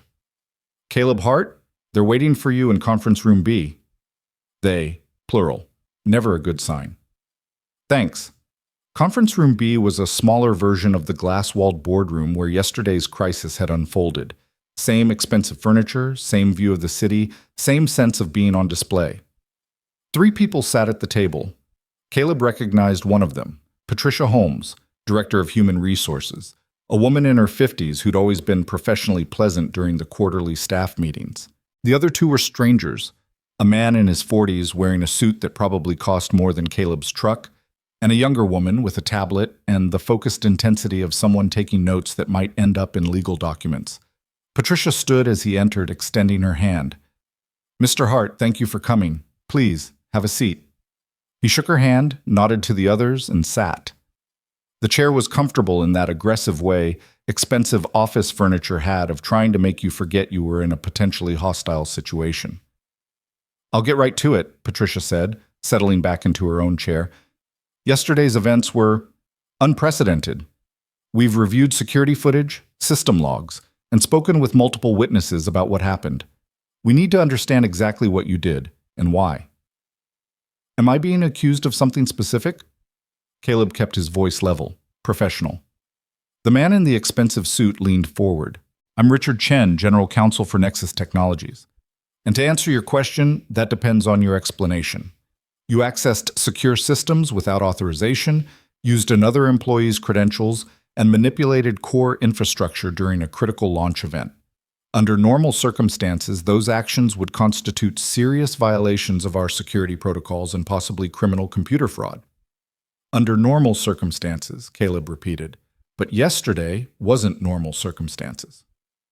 No, Richard agreed, which is why we're having this conversation instead of involving law enforcement. Ms. Mercer has made it clear that you acted with her implicit authorization and that your actions saved the company from catastrophic failure. However, we still need to document what happened and establish whether proper procedures were followed. The younger woman spoke for the first time, her voice crisp and efficient. I'm Sarah Kim, compliance officer. Can you walk us through your actions from the moment you entered the server room? Caleb took a breath and laid it out methodically. The authentication cascade failure he'd identified, the decision to reroute through auxiliary pathways, the use of Davidson's credentials because time didn't permit formal authorization protocols, the manual override of failover systems. He described Trent's sabotage attempt, the choice to offer rehabilitation instead of punishment, the final fix that brought the systems back online. He spoke clearly and without embellishment, the same way he'd given after-action reports during his military career. Facts, sequence, decisions, outcomes. When he finished, silence settled over the conference room like sediment. Patricia exchanged glances with Richard and Sarah. Some unspoken communication passed between them, the kind of professional telepathy that came from working together long enough to develop shorthand. Mr. Hart, Patricia said finally, your personnel file indicates you've been employed here for 14 months in facilities maintenance. Prior to that, you worked similar positions at 2 other companies. But there's a 7-year gap in your employment history before that. Can you explain what you were doing during that time? I was in the military, Army, discharged 6 years ago. What was your specialty? Caleb hesitated, not because the information was classified. His service record was public enough for anyone with clearance to access, but because once he said it out loud, the questions would multiply, and his carefully maintained low profile would crack. Military intelligence, cyber operations. Richard's eyebrows rose fractionally. Sarah's fingers moved across her tablet with renewed speed. Patricia's expression didn't change, but something in her eyes sharpened. So you have extensive training in computer systems and network security, Patricia said. It wasn't a question. Yes, ma'am.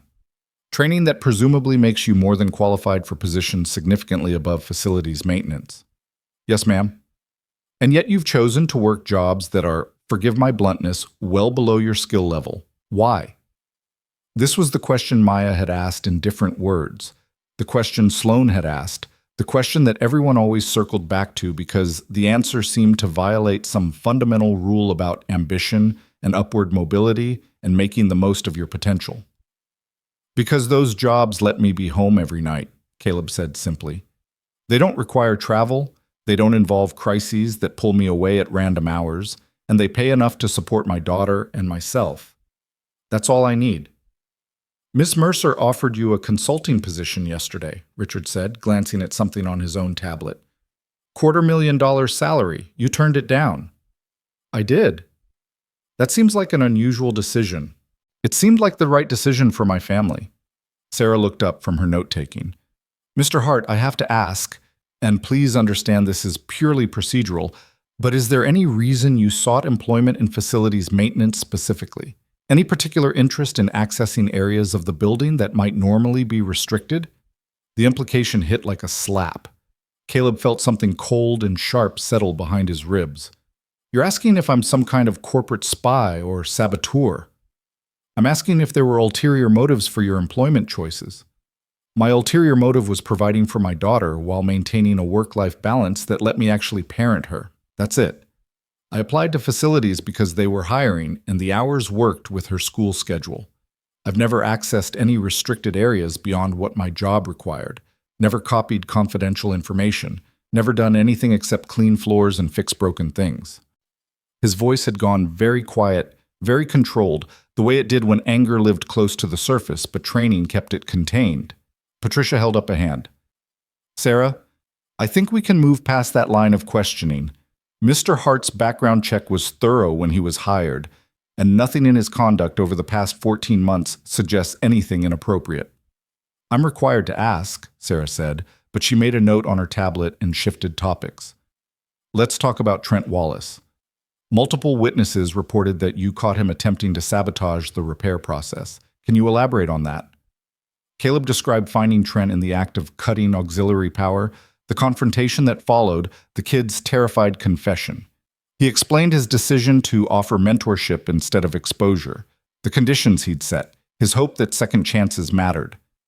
You essentially gave him immunity from consequences, Richard said slowly, without consulting anyone in leadership or HR. I gave him a chance to learn and grow instead of being destroyed. There's a difference. But it wasn't your decision to make. If he'd caused permanent damage to our systems, he didn't. And destroying his career wouldn't have undone whatever damage he might have caused. It would have just meant 2 failures instead of 1. The systems and a young engineer who might have eventually become good at his job if someone taught him that asking for help isn't weakness. Patricia leaned back in her chair, studying him with an expression that was difficult to read. You have strong opinions about second chances. I have a daughter who's going to make mistakes. Big ones, probably. And when she does, I hope the people in positions of power choose to teach her instead of destroy her. That's the world I want to help build. The silence that followed felt different, less adversarial, more contemplative. Sarah's fingers had stopped moving across her tablet. Richard was looking at something in the middle distance, his lawyer's face showing cracks of actual human consideration. Finally, Patricia spoke. Mr. Hart, here's our situation. Technically, you violated multiple security protocols yesterday. You accessed systems without proper authorization, you used credentials that weren't yours, and you made unilateral decisions that could have resulted in catastrophic failure if you'd been wrong. She paused, letting that sink in. However, you were right. You saved a $12 billion launch, prevented a public relations disaster, and demonstrated abilities that our entire engineering department apparently lacks. Ms. Mercer has made it very clear that she considers you a hero, not a security risk. And frankly, the optics of firing the person who saved the company would be spectacularly bad. So? Caleb asked. So we're going to issue you a formal written warning for the protocol violations, which will go in your personnel file and expire after 12 months of incident-free employment. We're also going to require that you complete a comprehensive security awareness training, even though I suspect you could probably teach that course better than our current vendor. That's it? That's it. You keep your job, we document that proper procedures exist for a reason, and everyone moves forward. She smiled slightly. Though I suspect Miss Mercer is going to continue trying to recruit you for engineering. She can try. Answer will keep being no. Richard gathered his papers, clearly preparing to leave. For what it's worth, Mr. Hart, I think you made the right call. With the systems and with Trent Wallace. Takes more courage to show mercy than to pursue vengeance. He stood, extended his hand. Caleb shook it, surprised by the warmth in the lawyer's grip. Sarah packed up her tablet, nodded professionally, and followed Richard out. Patricia remained seated, gesturing for Caleb to stay as well. When the door closed behind the others, her professional demeanor softened slightly. Off the record, she said, I read your military service record this morning. What little of it wasn't redacted anyway. You did important work, dangerous work, and you walked away from it to raise your daughter. Yes, ma'am. That couldn't have been easy. Easiest decision I ever made. Patricia smiled, genuine this time, reaching her eyes. My son is 12, same age as your Maya, I think. And I spend so much time in this building that I miss most of his life. Baseball games, school plays, just sitting at dinner and talking about his day. I tell myself it's necessary, that I'm providing for him, that he'll understand when he's older. She looked down at her hands, at the wedding ring that probably represented another set of compromises and sacrifices. But when he's older, what he'll remember isn't the nice house, or the good schools, or the college fund. He'll remember whether I showed up, whether I was there when it mattered. It's not too late, Caleb said quietly. Tomorrow's baseball game or school play, you could be there. You could choose it. Could I? I've built my entire career on being indispensable, on being the person who's always available, always working, always sacrificing personal time for professional advancement. How do I suddenly become someone different? You don't become someone different. You become who you already are underneath all the choices you've been making. And you start small, one game, one play, one evening where work doesn't come first. See how it feels. See if the world actually ends or if maybe it keeps turning just fine without you for a few hours. Patricia laughed, but it sounded sad. You make it sound simple. It's not simple. It's terrifying. But the alternative is waking up one day and realizing your kid grew up and you missed it, and all you have left is a career that never loved you back. She nodded slowly, absorbing this. Then she stood, professional armor sliding back into place. You're free to go, Mr. Hart. I'll have Derek send you the formal documentation and training requirements. And thank you for yesterday and for this conversation. Caleb stood as well, shook her hand. Thank you for not firing me. Thank Ms. Mercer for that. I'm just doing cleanup. He left the conference room, rode the elevator down to the ground floor, and was walking toward the service entrance when his phone buzzed. Marcus, his supervisor. Caleb, you still in the building? I need you to check on a situation in the executive break room. Apparently the espresso machine is making concerning noises and the morning meeting crowd is getting agitated. Back to normal. Back to the job he'd chosen, the work that let him be exactly who he needed to be. On my way.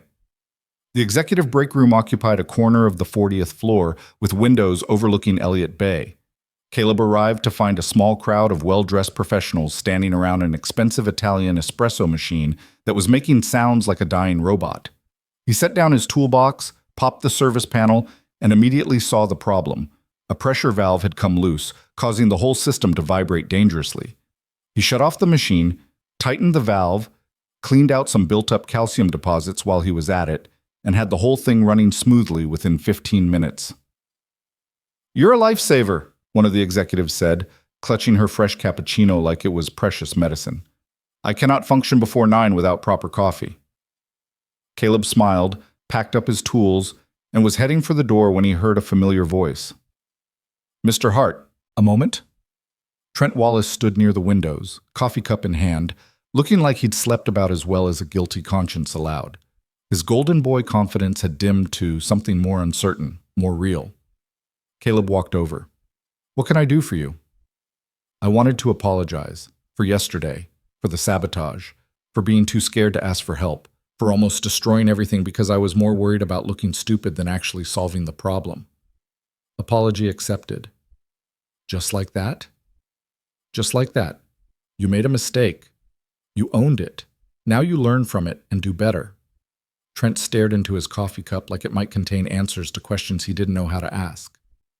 "Why did you give me a second chance? You could have destroyed me. One word to Sloan about what I did, and I'd be finished in this industry. Because destroying you wouldn't have helped anything, and because I hope if my daughter makes a mistake someday, someone shows her the same mercy. You keep talking about your daughter like she's the measure of everything. She is the measure of everything. She's the reason I get up in the morning, the reason I work hard, the reason I try to be someone worth believing in. Everything else is just details." Trent nodded slowly. "I don't have kids. I've spent my entire life chasing the next achievement, the next promotion, the next thing that's supposed to prove I'm worth something. And yesterday, when I thought it was all going to fall apart, I realized I don't actually know what I'm working toward.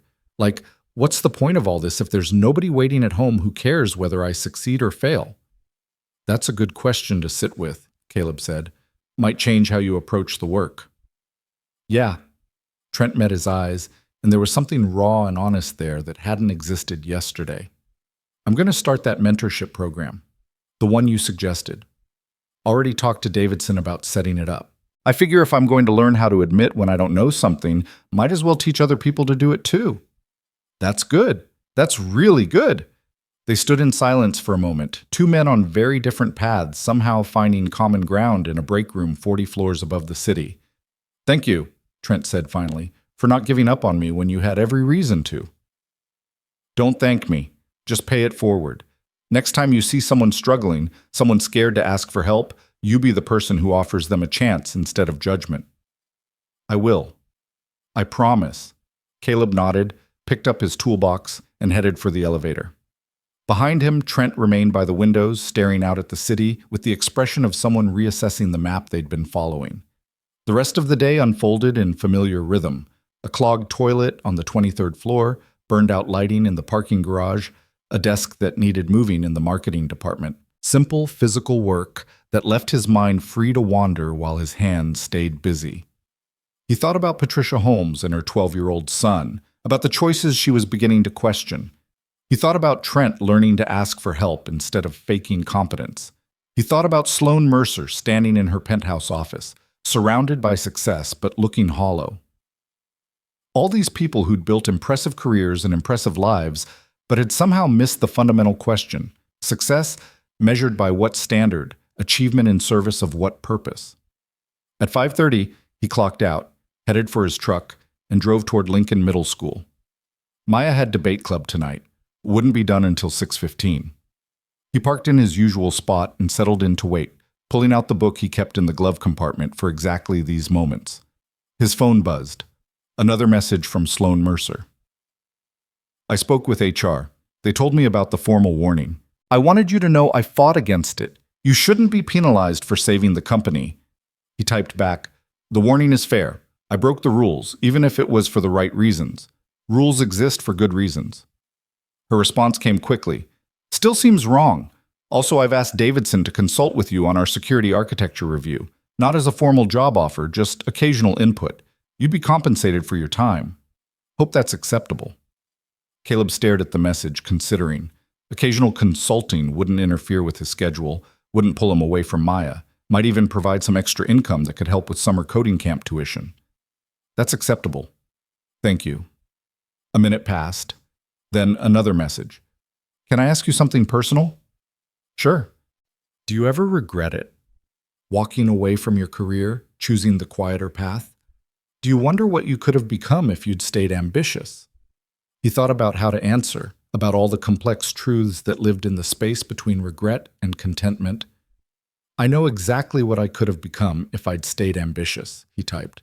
I could have become someone with an impressive resume and an empty house, someone my daughter barely knew, someone who measured worth in achievements instead of presence. So no, I don't regret it, not for a second. This time the pause stretched longer. When her response came, it was just 2 words. Thank you. The debate club meeting ended at 6:17.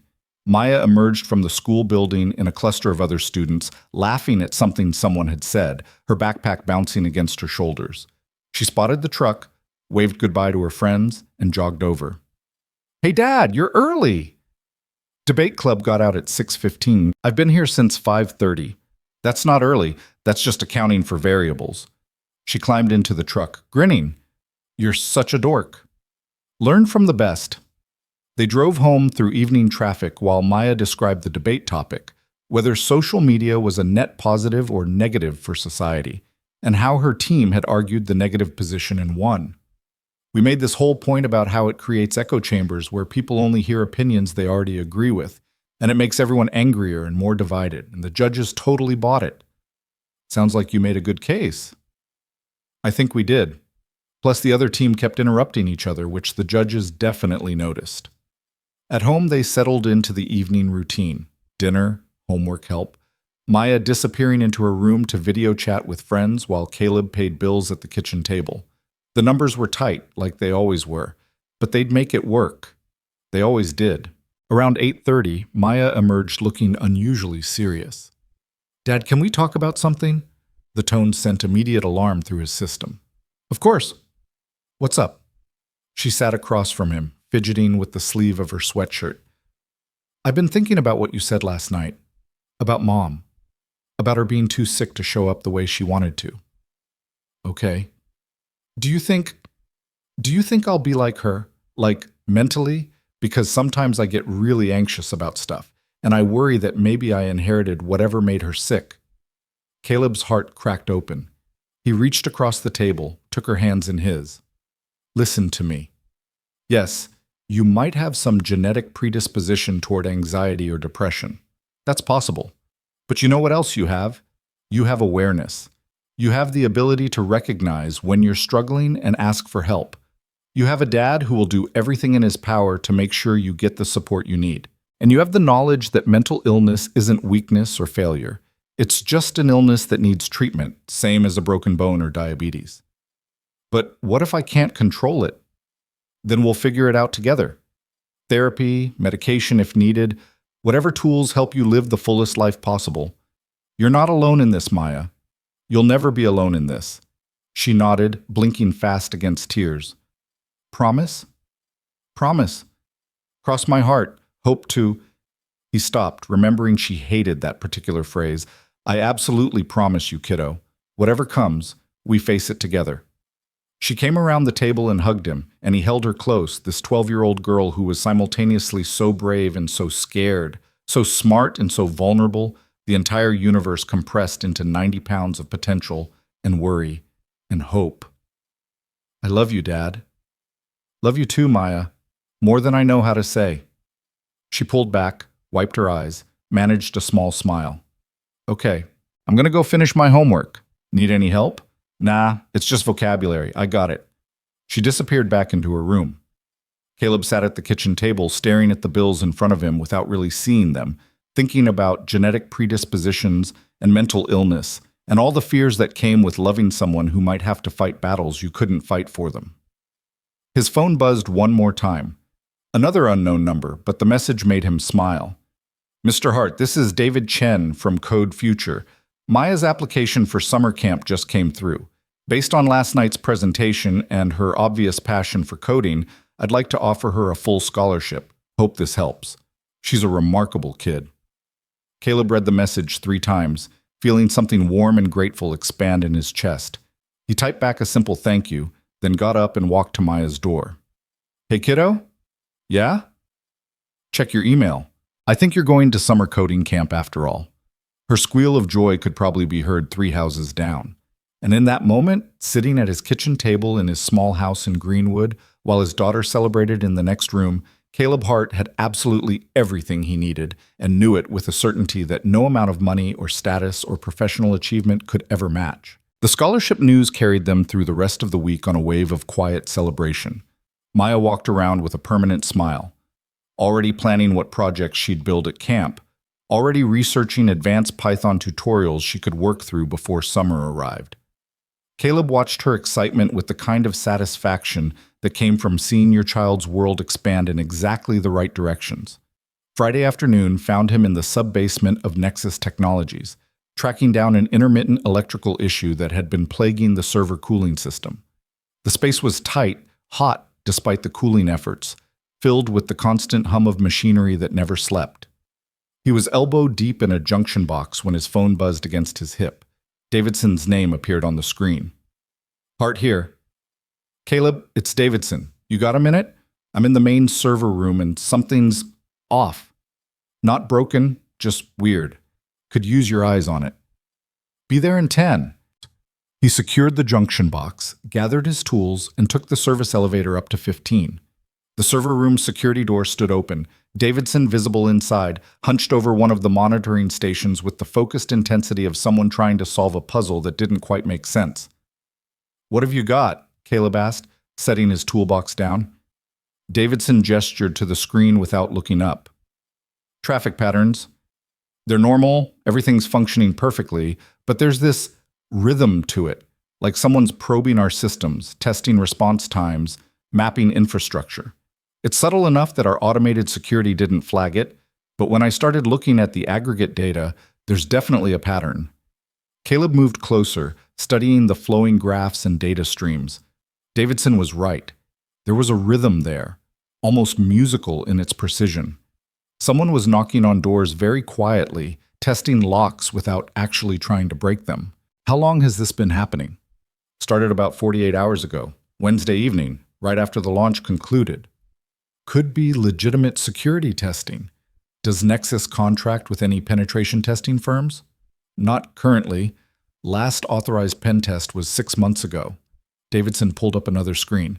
I checked with Sloan's office. They didn't authorize anything. And look at this.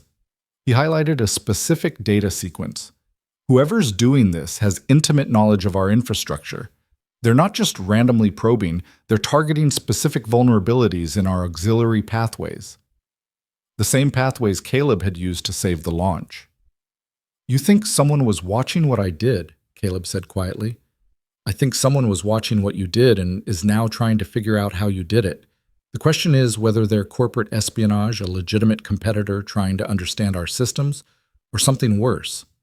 Caleb studied the patterns for another minute, his mind clicking through possibilities. Can you isolate the source? That's the weird part. It's bouncing through so many proxies and VPNs that tracing it would take days, maybe weeks. Whoever's doing this knows how to hide their tracks. But they're not actually attacking, just reconnaissance. For now. But reconnaissance usually precedes something bigger. Davidson leaned back in his chair, rubbing his eyes with the heels of his hands. He looked exhausted, the kind of bone-deep tired that came from too many late nights and too much responsibility. "I need to brief Sloan on this," he said, "and probably bring in our security consultants, maybe even law enforcement, if this crosses into criminal territory. But I wanted you to see it first. You've got instincts about this stuff that the rest of us don't have." "My instinct says this is patient, methodical, and intentional, not script kiddies or opportunistic hackers. Someone with resources and specific objectives." "That's what I was afraid you'd say." Davidson stood, stretching his back with an audible crack. "Come with me to brief Sloan? She'll want to hear your assessment." "I'm facilities maintenance, Davidson. I'm not supposed to be in executive briefings." "You stopped being just facilities maintenance the moment you saved a $12 billion launch. Come on, she'll want to see you anyway."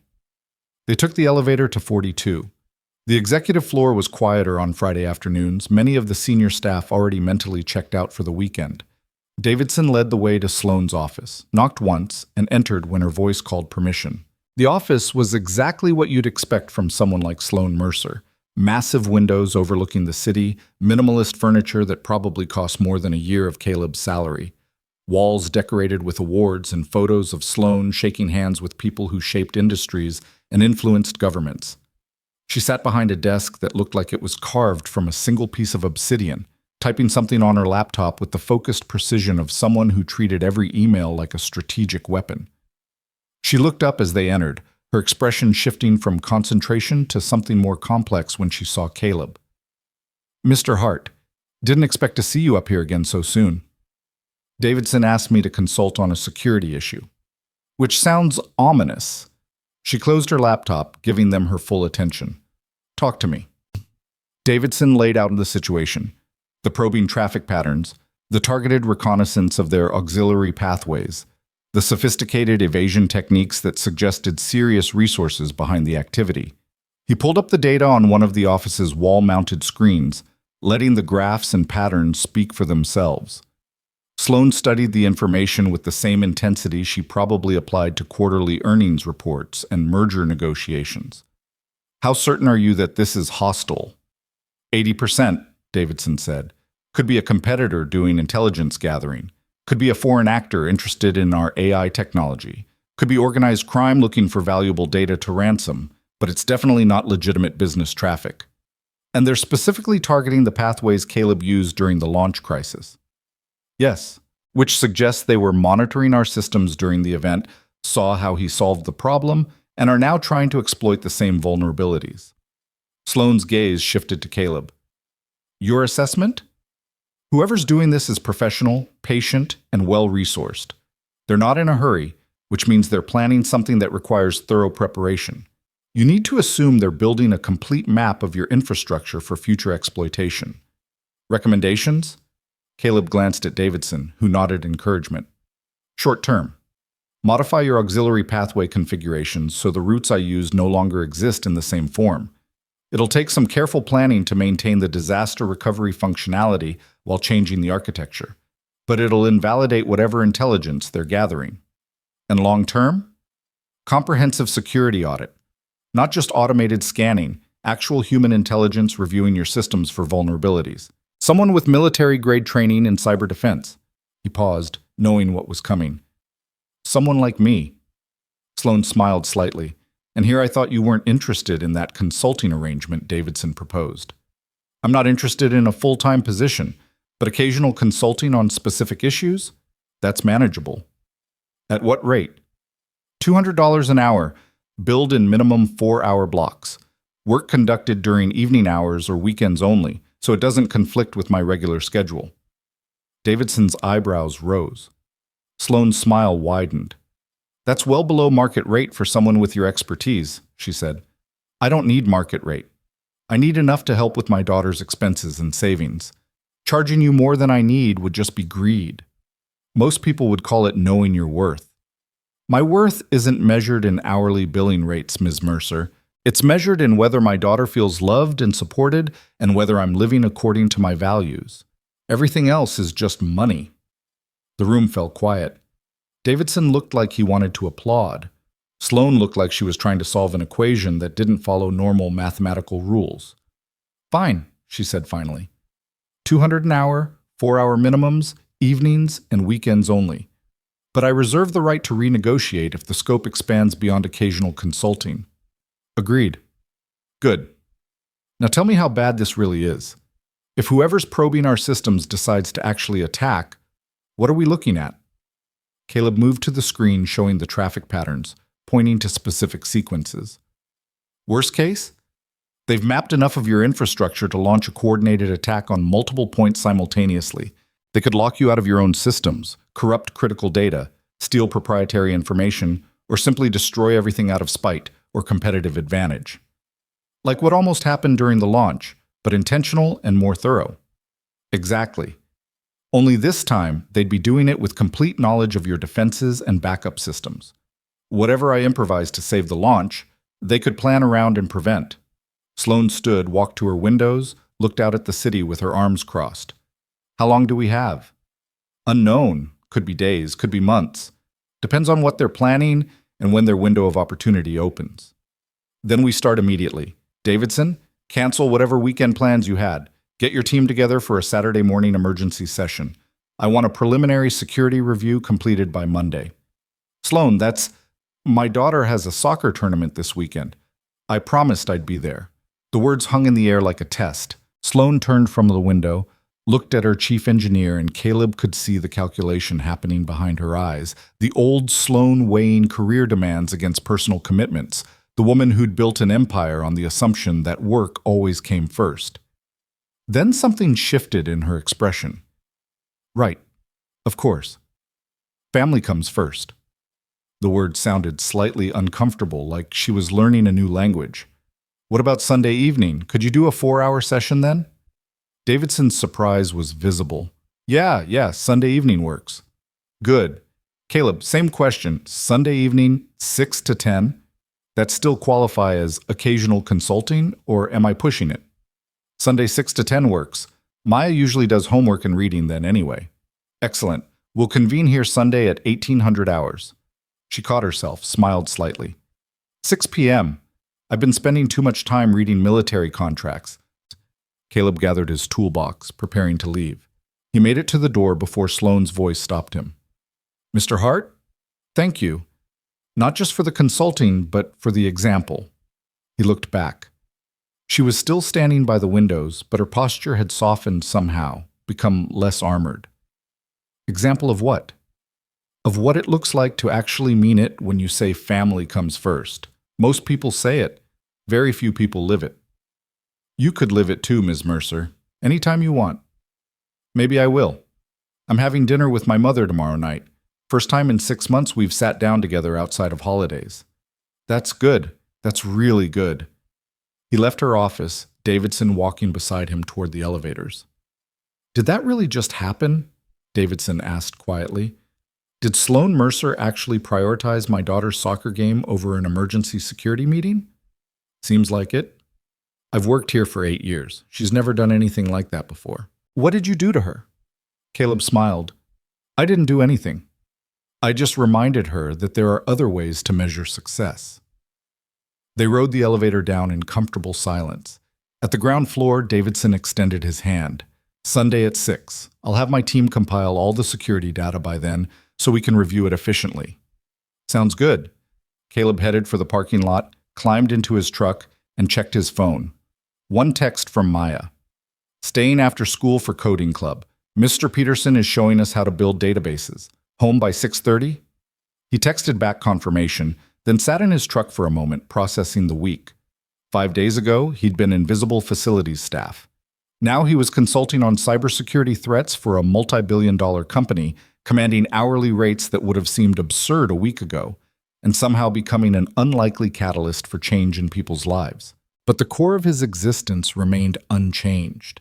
He'd still be home before Maya, would still help with homework, would still make dinner and be present for all the small moments that built a relationship more valuable than any professional achievement. His phone buzzed again. This time it was a call, not a text. Unknown number. He considered ignoring it, but something made him answer. This is Caleb. Mr. Hart, this is Special Agent Jennifer Park with the FBI's Cyber Division. Do you have a few minutes to talk? Every instinct Caleb had developed over 12 years of military service went on high alert. What's this about? We've been monitoring suspicious activity targeting several Seattle-based tech companies, including Nexus Technologies. Your name came up in connection with recent security events there. I'd like to ask you some questions, preferably in person. Would you be available to meet tomorrow? Am I being investigated for something? No, sir. We're hoping you might be able to help us understand what we're looking at. Your military background suggests you'd have relevant expertise. Caleb closed his eyes, feeling the familiar weight of obligation settling on his shoulders. This was how it always started. A simple request for help that expanded into something larger, something that consumed time and energy and pulled you away from the life you'd built. I need to check my schedule and get back to you. Of course, I'll text you my contact information. And Mr. Hart, this is important. We believe there's a coordinated effort targeting critical infrastructure across multiple companies. Your insights could help us prevent something catastrophic. She ended the call. A moment later, her text arrived with a phone number and an email address. Caleb sat in his truck, staring at the contact information, feeling the old pull of mission and purpose, competing with his commitment to Maya and the quiet life they'd built. He could help. He probably should help. But at what cost? His phone buzzed a third time. Maya again. Dad, Mr. Peterson says I have a natural talent for database architecture. Can you believe it? He smiled, the decision crystallizing with perfect clarity. He texted the FBI agent. Available tomorrow at 10 a.m. for 1 hour. After that, I have family commitments. Take it or leave it. Her response came quickly. 10 a.m. works. Starbucks on Pike Street? See you there. He drove home through Friday evening traffic, picked up Thai food for dinner on the way, and arrived at the house 10 minutes before Maya got dropped off by her friend's mom. They ate pad thai and spring rolls while she explained database normalization with the enthusiasm of someone who'd just discovered a new language that made perfect sense. It's all about eliminating redundancy and establishing relationships between tables, she said, gesturing with her chopsticks. Like instead of storing the same customer information in multiple places, you create one customer table and reference it from your orders table and your shipping table. It's so elegant. That is elegant, Caleb agreed, delighted by her delight. You thinking about building something that uses databases? Maybe a library management system for school? They still use paper cards to check out books, which is insane. I could build something that tracks inventory, handles checkouts, sends automatic reminders about due dates. That's ambitious. Is it too ambitious? No such thing as too ambitious if you're willing to put in the work, and you're definitely willing to put in the work. She beamed at him, then returned her attention to her noodles. Oh, I forgot to tell you, Debate Club is competing against Roosevelt High next Thursday. Can you come watch? What time? 4:30. He mentally reviewed his work schedule. Thursday afternoons were usually slow, and Marcus was generally flexible about letting him adjust his hours for Maya's events. I'll be there. Front row? Always front row, kiddo. That night, after Maya had gone to bed, Caleb sat at his kitchen table with a beer he wasn't really drinking and thought about the convergence of events pulling him back toward the world he'd left behind. The FBI wanted his expertise. Nexus needed his consulting. People kept asking him to be more than he'd chosen to be, to step back into roles that came with prestige and importance and all the complications he'd deliberately walked away from. But underneath all the requests and opportunities and obligations, one truth remained simple and non-negotiable. Maya needed a father who showed up, who was present, who chose her consistently and without hesitation. Everything else had to fit around that truth, or it didn't fit at all.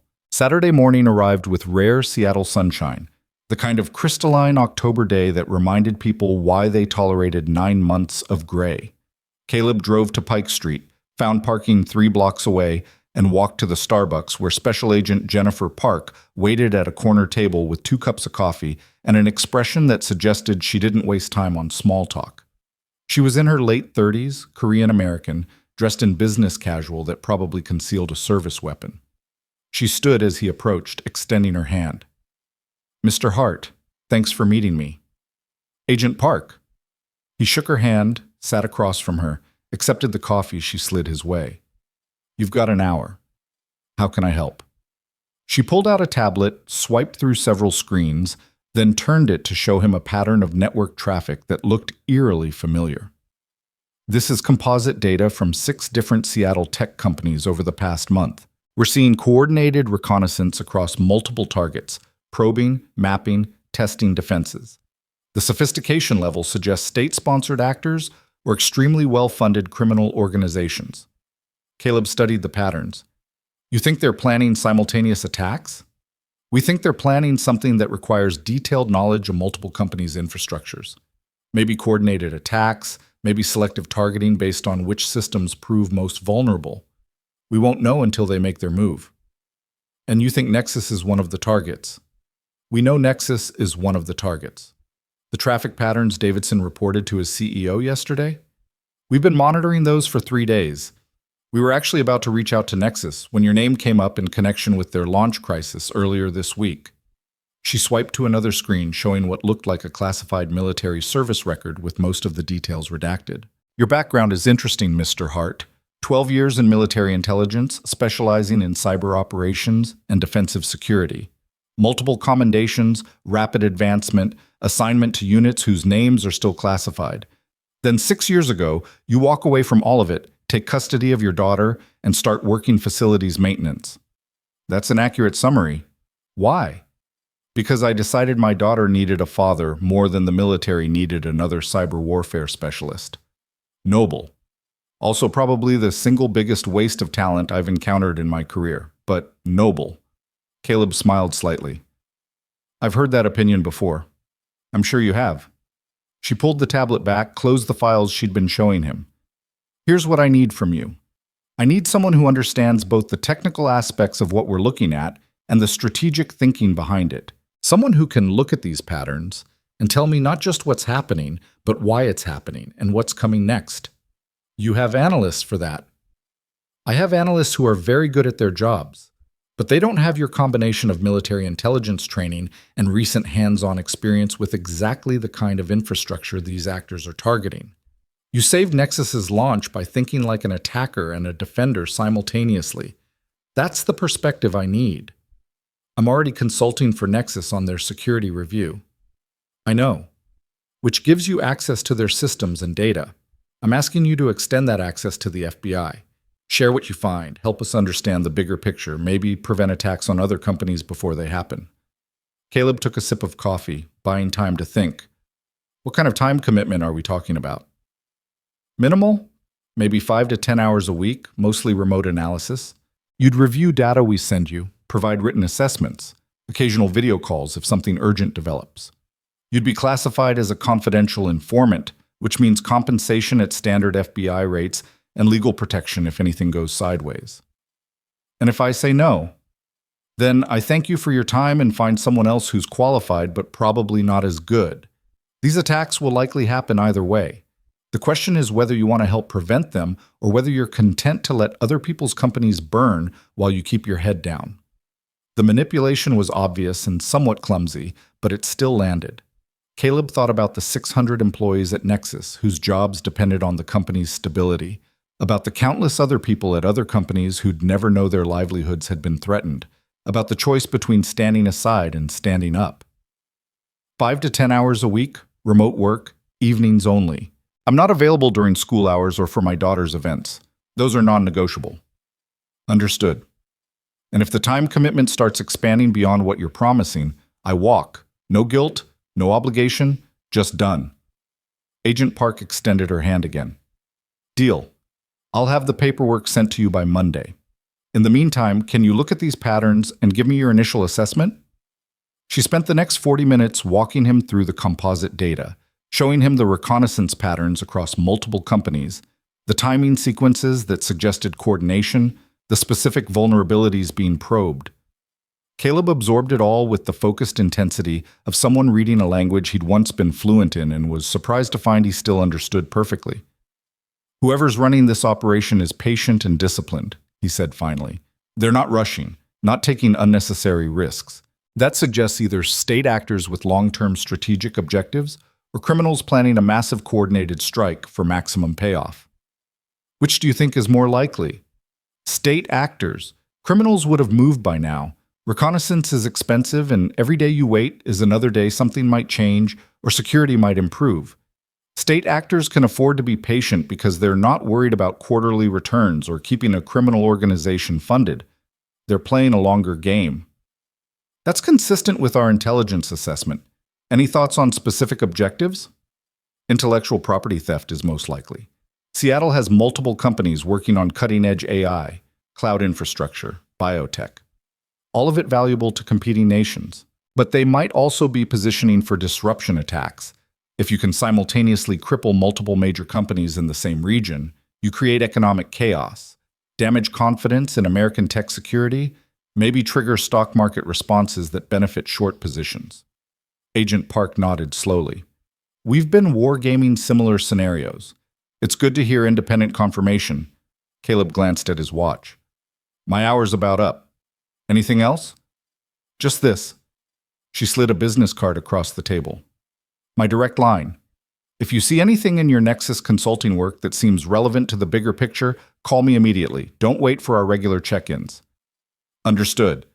He stood, shook her hand one more time, and walked out into the October sunshine, feeling the familiar weight of responsibility settling back onto shoulders that had grown accustomed to lighter loads. The rest of Saturday unfolded in deliberate normalcy. Grocery shopping with Maya, yard work that had been neglected for weeks. An afternoon spent helping her troubleshoot code for a personal project she was building. They ordered pizza for dinner, watched a movie about mathematicians breaking codes during World War II that Maya found fascinating and Caleb found slightly too accurate for comfort, and settled into the evening with the comfortable routine of two people who genuinely enjoyed each other's company. Sunday brought the promised dinner with Sloane's mother, though Caleb wouldn't know about that until later. For him, Sunday meant pancakes for breakfast, a trip to the hardware store for supplies to fix the leaking bathroom faucet, and several hours of quiet work while Maya did homework and practiced her debate arguments for the Thursday competition. At 5:30, he reminded Maya he had a work meeting that would run until 10. You're working on a Sunday? She looked up from her laptop with concern. That's not normal for you. Special consulting project. It's temporary and they're paying me well. Means we can definitely afford summer coding camp without worrying about the budget. Oh, okay then. That's actually pretty cool. She smiled. Just don't make it a habit. I like having you around. Not a chance, kiddo. This is a temporary exception, not a new normal. He arrived at Nexus Technologies at 10 minutes to 6. The building was mostly empty on Sunday evening, just security staff and a few workaholics scattered across 42 floors. He took the elevator to the top floor where Davidson was already setting up in a conference room adjacent to Sloane's office. Glad you could make it, Davidson said, looking considerably more rested than he had on Friday. How was the soccer tournament? Good. My youngest scored 2 goals and my oldest played solid defense. Team made it to the semifinals before losing to a club from Bellevue that was frankly too good for our league. Sounds like a success anyway. Absolutely. How about you? Feeling better about taking the time? Yeah, actually. Sloane's comment about family coming first has been rattling around in my head all weekend. Made me think about priorities in ways I haven't in years. Sloane entered the conference room at precisely 6 o'clock, carrying her laptop and a leather portfolio that probably cost more than Caleb's monthly mortgage payment. She looked different in weekend casual, jeans and a sweater instead of her usual corporate armor, hair down instead of pulled back in that aggressive knot. She looked, Caleb realized, almost human. Gentlemen, thank you for being here. She settled into a chair, opened her laptop. Davidson, walk us through what you've compiled. For the next 4 hours, they worked through layers of security data, identifying vulnerabilities, mapping attack vectors, developing strategies for hardening Nexus's infrastructure against the sophisticated reconnaissance they were facing. Davidson brought deep technical knowledge of the systems themselves. Caleb brought strategic thinking about how attackers would exploit those systems. And Sloane, somewhat surprisingly, brought sharp questions that forced them to think beyond technical solutions to business implications and resource allocation. Around 8:30, they took a break. Sloane ordered Thai food delivered to the office, and they ate pad Thai and green curry while discussing implementation timelines and budget requirements. This is going to be expensive, Sloane said, reviewing the preliminary cost estimates. Probably north of $2 million for the full security overhaul you're recommending. Cheaper than getting hacked, Caleb pointed out. Ask Sony how much their 2014 breach cost them, or Equifax, or any of the other major companies that learned this lesson the expensive way. Point taken. She made a note on her tablet. I'll present this to the board on Tuesday. They won't love the price tag, but they'll love a security breach even less. They returned to work, grinding through the technical details of authentication protocols and encryption standards and network segmentation strategies. By 9:45, they had a comprehensive preliminary plan that would take months to fully implement, but could be started immediately with high-impact quick wins. This is good work, Sloan said, closing her laptop with evident satisfaction. Really good work. Thank you both. Davidson started packing up his materials. I should get home. Early morning tomorrow, and my wife is probably wondering if I still live there. He left, leaving Caleb and Sloan alone in the conference room with the remains of their Thai food and the comfortable silence that sometimes existed between people who'd accomplished something difficult together. How was dinner with your mother? Caleb asked. Sloan looked surprised that he remembered. It was good. Strange, but good. We talked about things we haven't discussed in years. She told me she was proud of what I'd built, but worried about what it was costing me. Asked if I was happy. What did you tell her? I told her I was successful. She said that wasn't what she asked. Sloan smiled ruefully. Turns out your example is contagious. Now my mother is asking me the same questions you forced me to consider. And I don't have good answers yet, but I'm starting to ask the questions, which feels like progress. She stood, walked to the windows that looked out over the darkened city. I've been thinking about something you said, about measuring worth in presence instead of achievements. It's fundamentally incompatible with how I've built my entire life. Doesn't mean you can't change the measurement system. At 46? After spending 25 years optimizing for a completely different set of values? Better at 46 than at 66. Better now than never. She turned from the window, met his eyes. You make it sound simple. It's not simple. It's terrifying and difficult, and it means admitting that maybe you've been climbing the wrong mountain, but the alternative is getting to the top of that wrong mountain and realizing the view isn't worth what you sacrificed to get there. Sloan nodded slowly, absorbing this. Thank you, Caleb, for the security work tonight and for the perspective. Both are valuable. He gathered his toolbox, preparing to leave. See you next time we need to consult. Actually, before you go, I have a question. It's personal, so feel free to tell me it's none of my business. Okay. Do you ever regret it? Not the choice to prioritize Maya, I understand that, but the specific choice to work facilities maintenance instead of finding something that uses your actual skills but still allows work-life balance? There are plenty of tech companies that would hire you for security work with reasonable hours and family-friendly policies. Caleb considered this carefully. I thought about that for a while after I left the service. But here's what I realized. Working in facilities means nobody expects anything from me except showing up and fixing things. There's no pressure to be brilliant, no expectations of advancement, no office politics or competitive dynamics. I clock in, do simple physical work that leaves my mind free, clock out, and go home to my daughter. It's exactly what I need right now.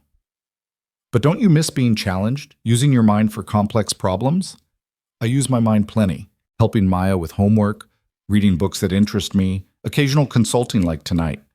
The difference is that I control when and how I'm challenged instead of having it forced on me by job requirements and career expectations. That freedom is worth more than any title or salary. You're a very unusual person, Caleb Hart. I'm just someone who figured out what mattered and built a life around it. Most people do it backward. They build a career and then try to fit their life into whatever space remains. He left her standing by the windows, drove home through empty Sunday streets, and arrived to find Maya asleep on the couch with her laptop still open, cursor blinking in the middle of some code she'd been writing. He saved her work, closed the laptop gently, and woke her just enough to guide her to her bedroom. She mumbled something incoherent about database queries and foreign keys, and he smiled as he pulled a blanket over her. This, he thought, this moment, this quiet evening, this sleeping child who trusted him completely, this was worth more than all the fascinating security problems and strategic challenges and professional recognition in the world. And anyone who couldn't understand that was measuring their life with a broken ruler. Monday morning arrived with the weight of accumulated choices pressing down like atmospheric pressure before a storm. Caleb woke earlier than usual, his internal clock responding to the low-grade anxiety that came from juggling multiple obligations that all mattered in different ways. He had his regular facilities work, the FBI consulting that would demand attention in the evenings, the ongoing Nexus security review, and underneath it all, the non-negotiable priority of being present for Maya. The mathematics of time were becoming complicated again, and he recognized the pattern. This was how it had started during his military career. One additional responsibility that seemed manageable, then another, until suddenly his life belonged to everyone except himself and the people who actually needed him. He made breakfast while Maya got ready for school, scrambling eggs and making toast with the automatic efficiency of someone who'd performed the same ritual 1,000 mornings. She emerged from her room wearing mismatched socks and the slightly disheveled look of someone who'd stayed up too late working on code. "Morning, Dad? Did I fall asleep on the couch last night?" "You did.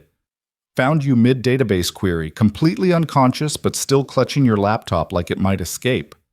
She grinned, pouring orange juice. "I was so close to figuring out the relationship mapping for my library system.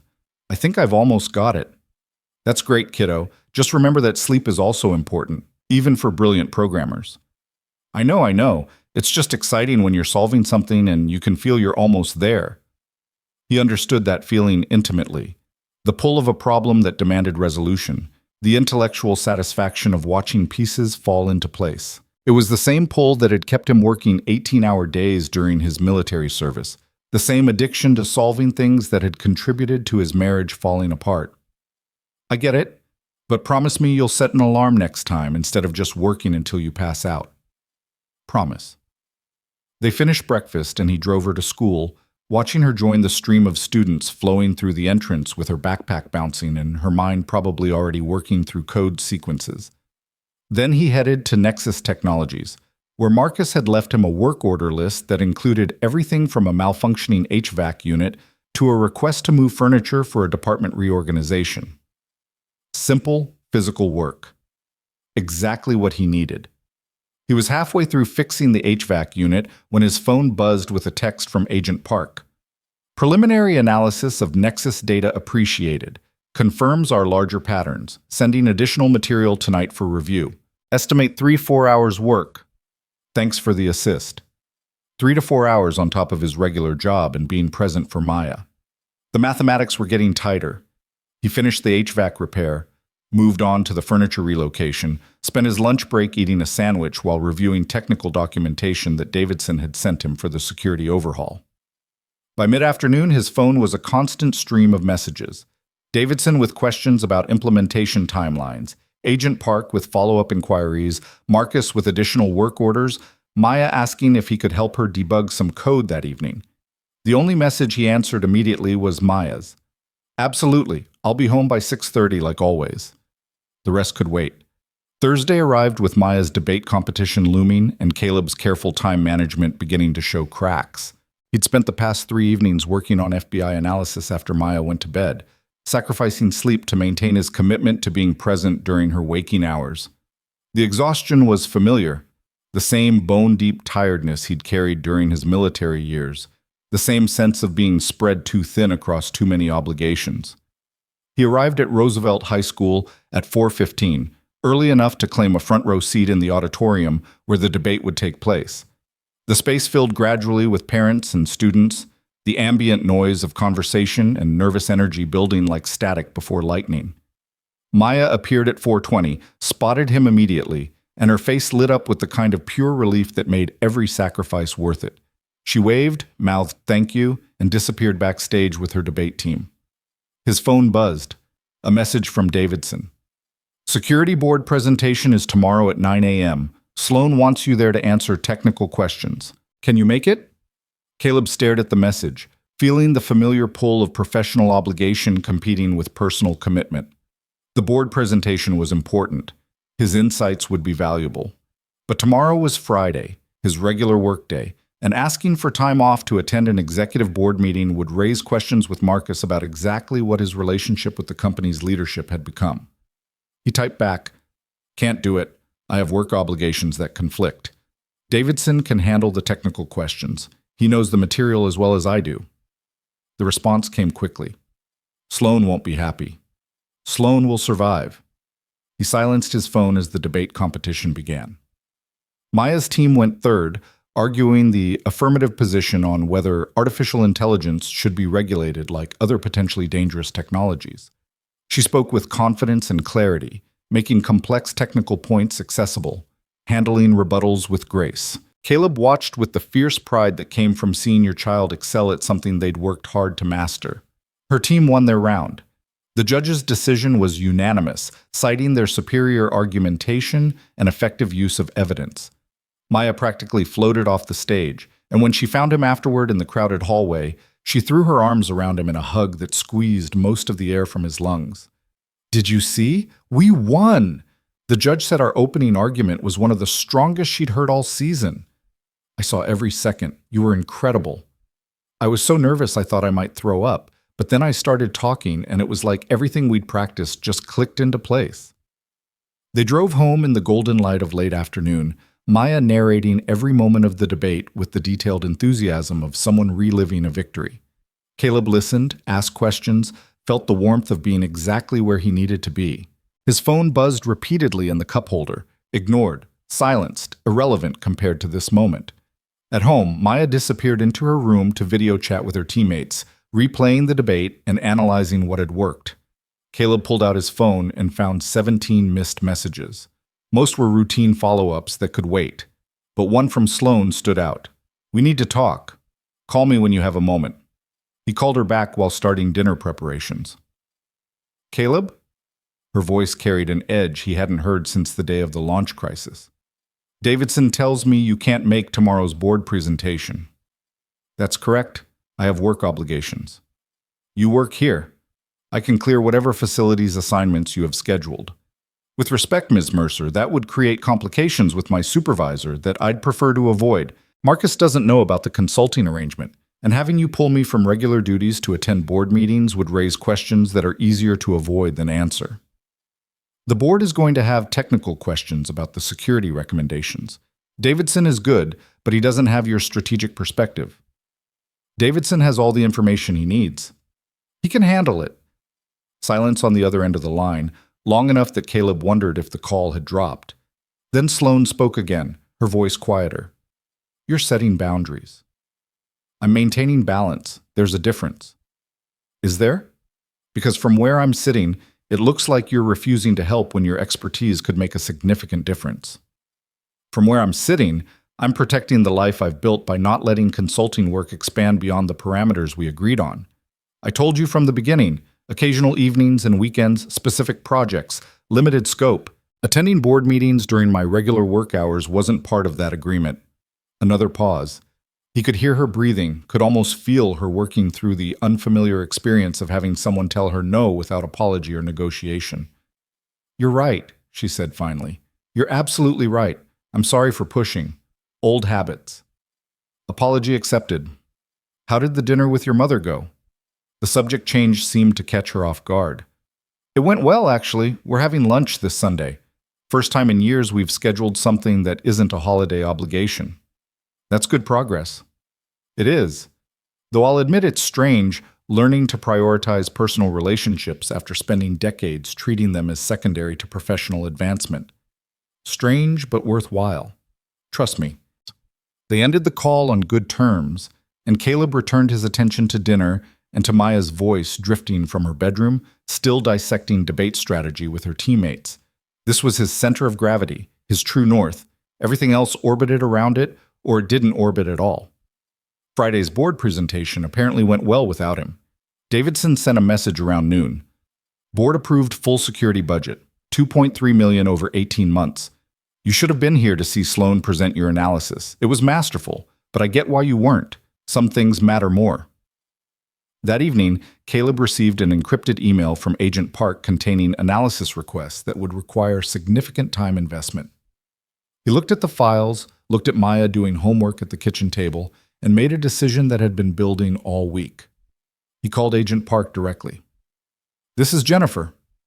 Agent Park, it's Caleb Hart. I need to talk to you about the consulting arrangement. If this is about the workload, I can adjust the It's not about workload, it's about scope creep. When we started this conversation, you promised 5 to 10 hours a week, but the assignments you've been sending are expanding beyond that, and I can see where this is heading. Pretty soon it'll be 15 hours, then 20, then you'll need me for an urgent in-person meeting that conflicts with my daughter's school event.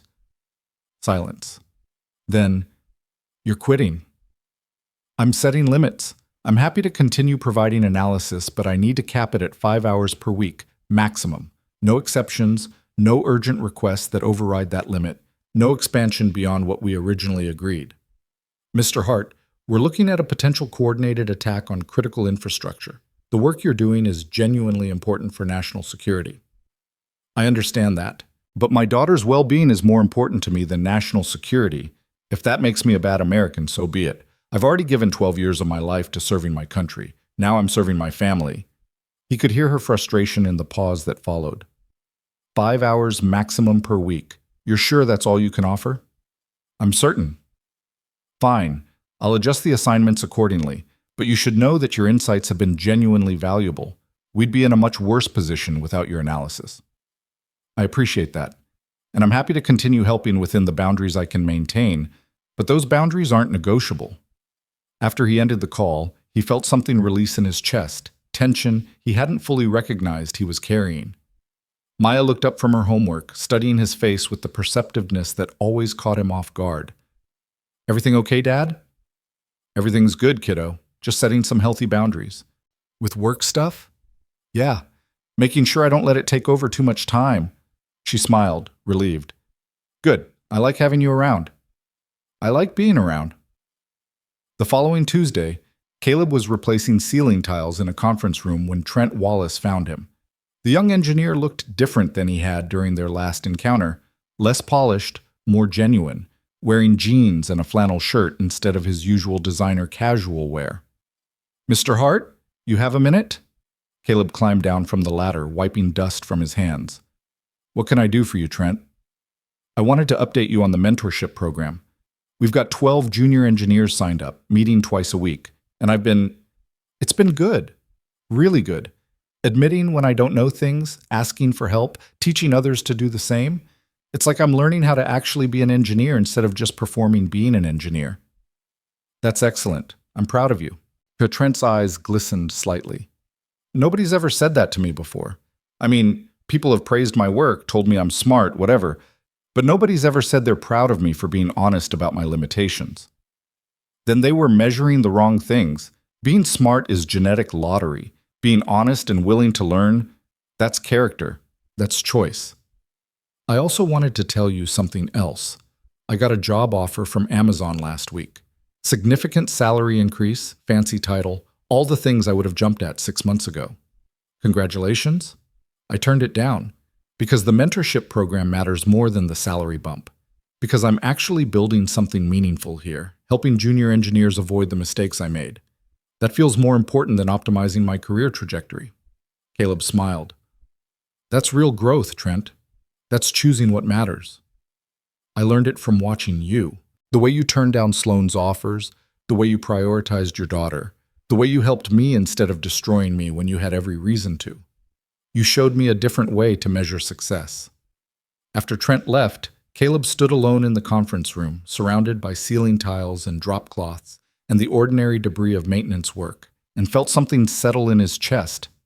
This was why the choices mattered, not just for his own life and Maya's well-being, but for the ripple effects that spread outward when you lived according to your values instead of other people's expectations.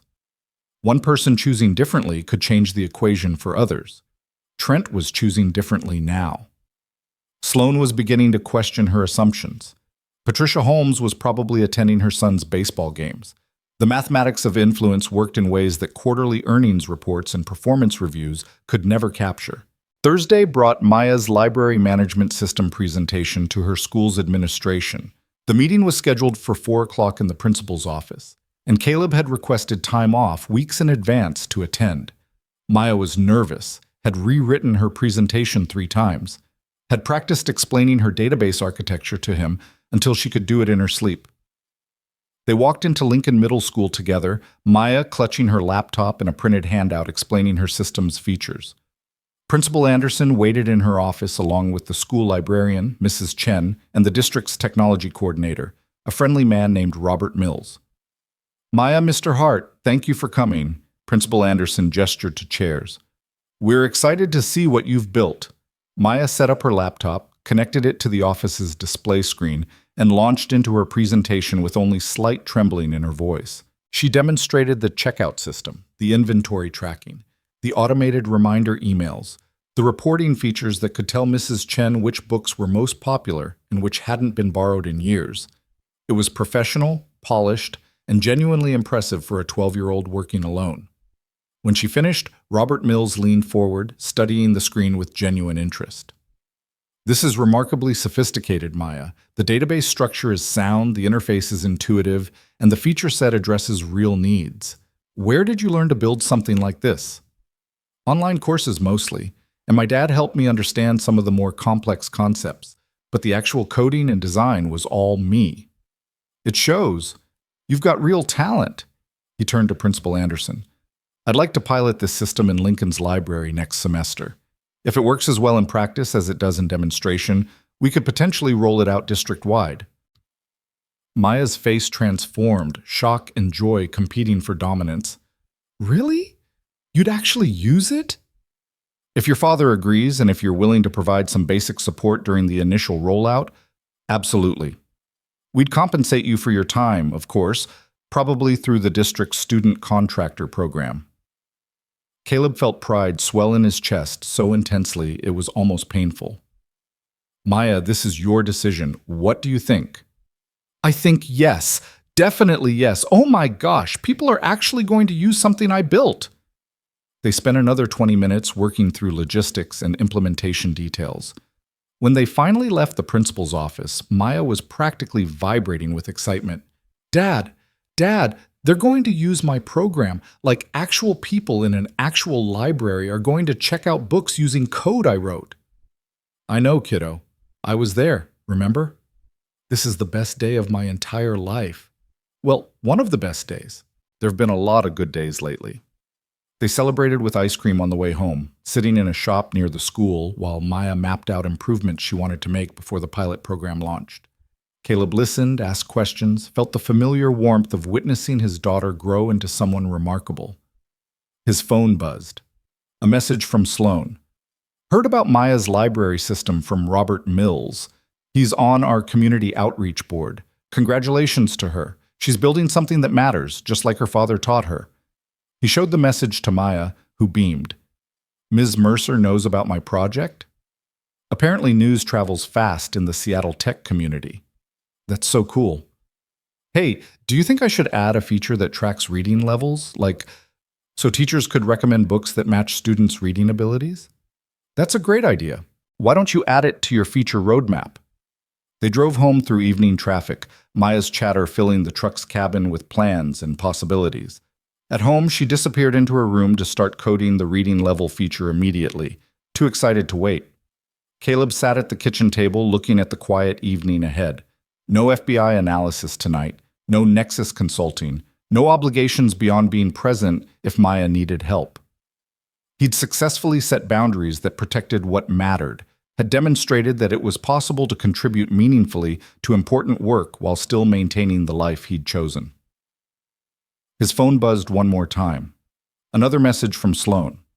By the way, I'm having dinner with my mother again this Sunday, and I've blocked off every other Saturday for the next 6 months as personal time, non-negotiable, learning to set boundaries from the master. He smiled, typed back, not a master, just someone who figured out what mattered. Proud of you for making the choice. The weeks that followed settled into a sustainable rhythm. Caleb maintained his facility's work at Nexus, provided exactly 5 hours per week of analysis to the FBI, consulted occasionally on the security overhaul as specific questions arose. But the core of his existence remained unchanged. He was home every evening by 6:30, attended every one of Maya's school events, maintained space in his life for the relationship that defined his purpose. The coordinated attacks that Agent Park's team had been tracking never materialized, at least not on the timeline everyone feared. The enhanced security measures at Nexus and other companies apparently convinced the hostile actors to shift their attention elsewhere or abandon their objectives.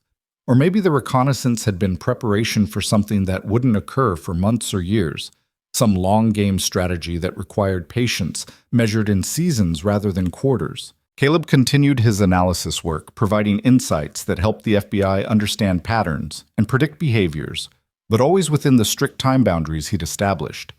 When Agent Park pushed for more, he reminded her gently but firmly of their agreement. Eventually, she stopped pushing and started working within the constraints he'd set. Trent's mentorship program flourished, expanding from 12 participants to nearly 30. The young engineer discovered he had a gift for teaching, for creating environments where people felt safe admitting what they didn't know. He sent Caleb periodic updates, thanking him repeatedly for the second chance that had changed his trajectory. Sloane's transformation was slower but genuine. She started leaving the office at reasonable hours more frequently, started scheduling regular time with her mother, started questioning the assumptions that had driven her for decades. She never became someone who prioritized relationships over achievement. That wasn't in her nature. But she learned to create space for both, to measure success in dimensions beyond quarterly earnings and stock prices. And Maya continued to grow, her library system launching successfully in Lincoln Middle School's library and generating interest from other schools in the district. The summer coding camp scholarship waited in her future, along with all the other opportunities that would come from being brilliant and passionate and willing to work hard. 3 months after the launch crisis, on a rainy Saturday afternoon in January, Caleb received an unexpected visitor. He answered the doorbell to find Patricia Holmes standing on his porch, holding an umbrella and looking slightly uncertain. "Mr. Hart, I hope I'm not intruding. I got your address from the employee directory." "Ms. Holmes, this is unexpected. Please come in." She stepped into the small living room, took in the modest furnishings and the framed photos of Maya on the walls, the visible evidence of a life built around different priorities than the ones she'd been chasing. "I wanted to thank you," she said without preamble, "for the conversation we had after your HR meeting. I've been thinking about it ever since." "Okay." "I've been attending my son's baseball games, all of them, for the past 3 months. And you were right. He doesn't care about the nice house or the college fund. What he cares about is that I show up, that I'm there." Her eyes were wet, but she was smiling. "Last week he told me I was the best mom in the world because I came to his game even though it was raining and cold. That's all it took. Just being present." "I'm glad," Caleb said quietly. "Really glad. I've also given notice at Nexus. I'm taking a position at a smaller company with better work-life balance and lower pay, but actually manageable hours. My husband thinks I've lost my mind walking away from a director-level position at a major tech company, but I think I've found it instead." They talked for another 20 minutes, Patricia sharing her plans and her fears about the transition, Caleb offering encouragement, and the perspective of someone who'd made similar choices and never regretted them. When she left, she thanked him again, told him he'd changed her life in ways he probably didn't fully understand. After she drove away, Maya emerged from her room where she'd been tactfully hiding during the conversation. "Who was that?" "Someone from work, someone who's learning to make different choices." "Because of you?" "Because she was ready to hear that different choices were possible. I just happened to be the one who said it out loud." Maya considered this, then smiled. "You're kind of like a secret superhero, Dad. Except instead of fighting crime, you help people figure out what actually matters." "I'm not a superhero, kiddo. I'm just a guy who made some mistakes, learned from them, and tries to help other people avoid making the same ones." Still sounds pretty heroic to me. That evening, after Maya had gone to bed, Caleb sat on his small back porch, despite the rain, wrapped in a jacket and holding a beer he was barely drinking. He thought about the past few months, about all the ways his choice to speak up during the launch crisis had created ripples that spread far beyond saving Nexus's servers. Trent had learned to ask for help. Sloane was rebuilding her relationship with her mother. Patricia was choosing presence over prestige. And somewhere in the FBI, Agent Park was learning to respect boundaries and work within constraints, instead of assuming everyone would sacrifice everything for the mission. All because a maintenance worker had refused to stay silent when he saw a problem he could solve. and then refused to compromise the life he'd built even when offered fortune and status. The rain fell steadily, washing the city clean, and Caleb Hart sat in the darkness feeling something he hadn't felt in years. Complete certainty that he was exactly where he was supposed to be, doing exactly what he was meant to do, living exactly the life he was built for. His phone buzzed one final time. A message from Maya, sent from her bedroom even though she could have just walked to the porch. "Love you, Dad. Thanks for always being there. You're my hero." He read the message 3 times, feeling his throat tighten and his eyes blur. Then he typed back the simplest, truest thing he knew. "Love you too, kiddo. Being your dad is the greatest achievement of my life. Always will be."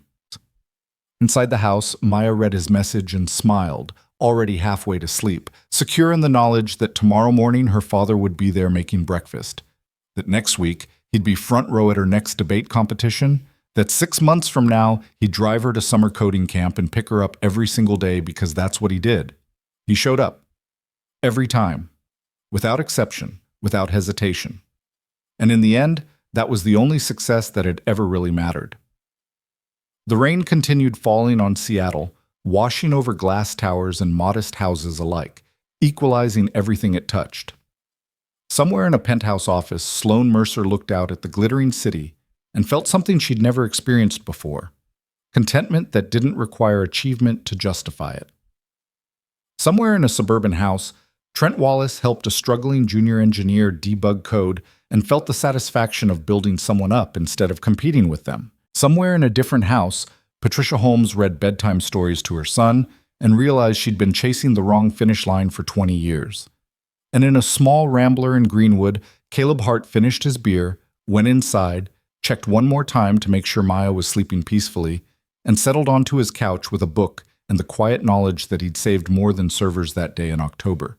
He'd saved himself, and in doing so, he'd shown others how to save themselves too.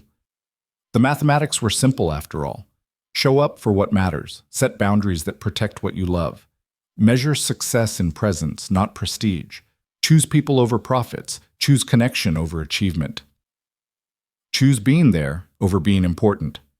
Choose every single day to be the person you need to be for the people who actually need you. Everything else was just noise. Outside, the rain fell steady and clean, washing away everything that didn't matter, leaving behind only what was real and true and worth holding on to. And that, in the end, was more than enough.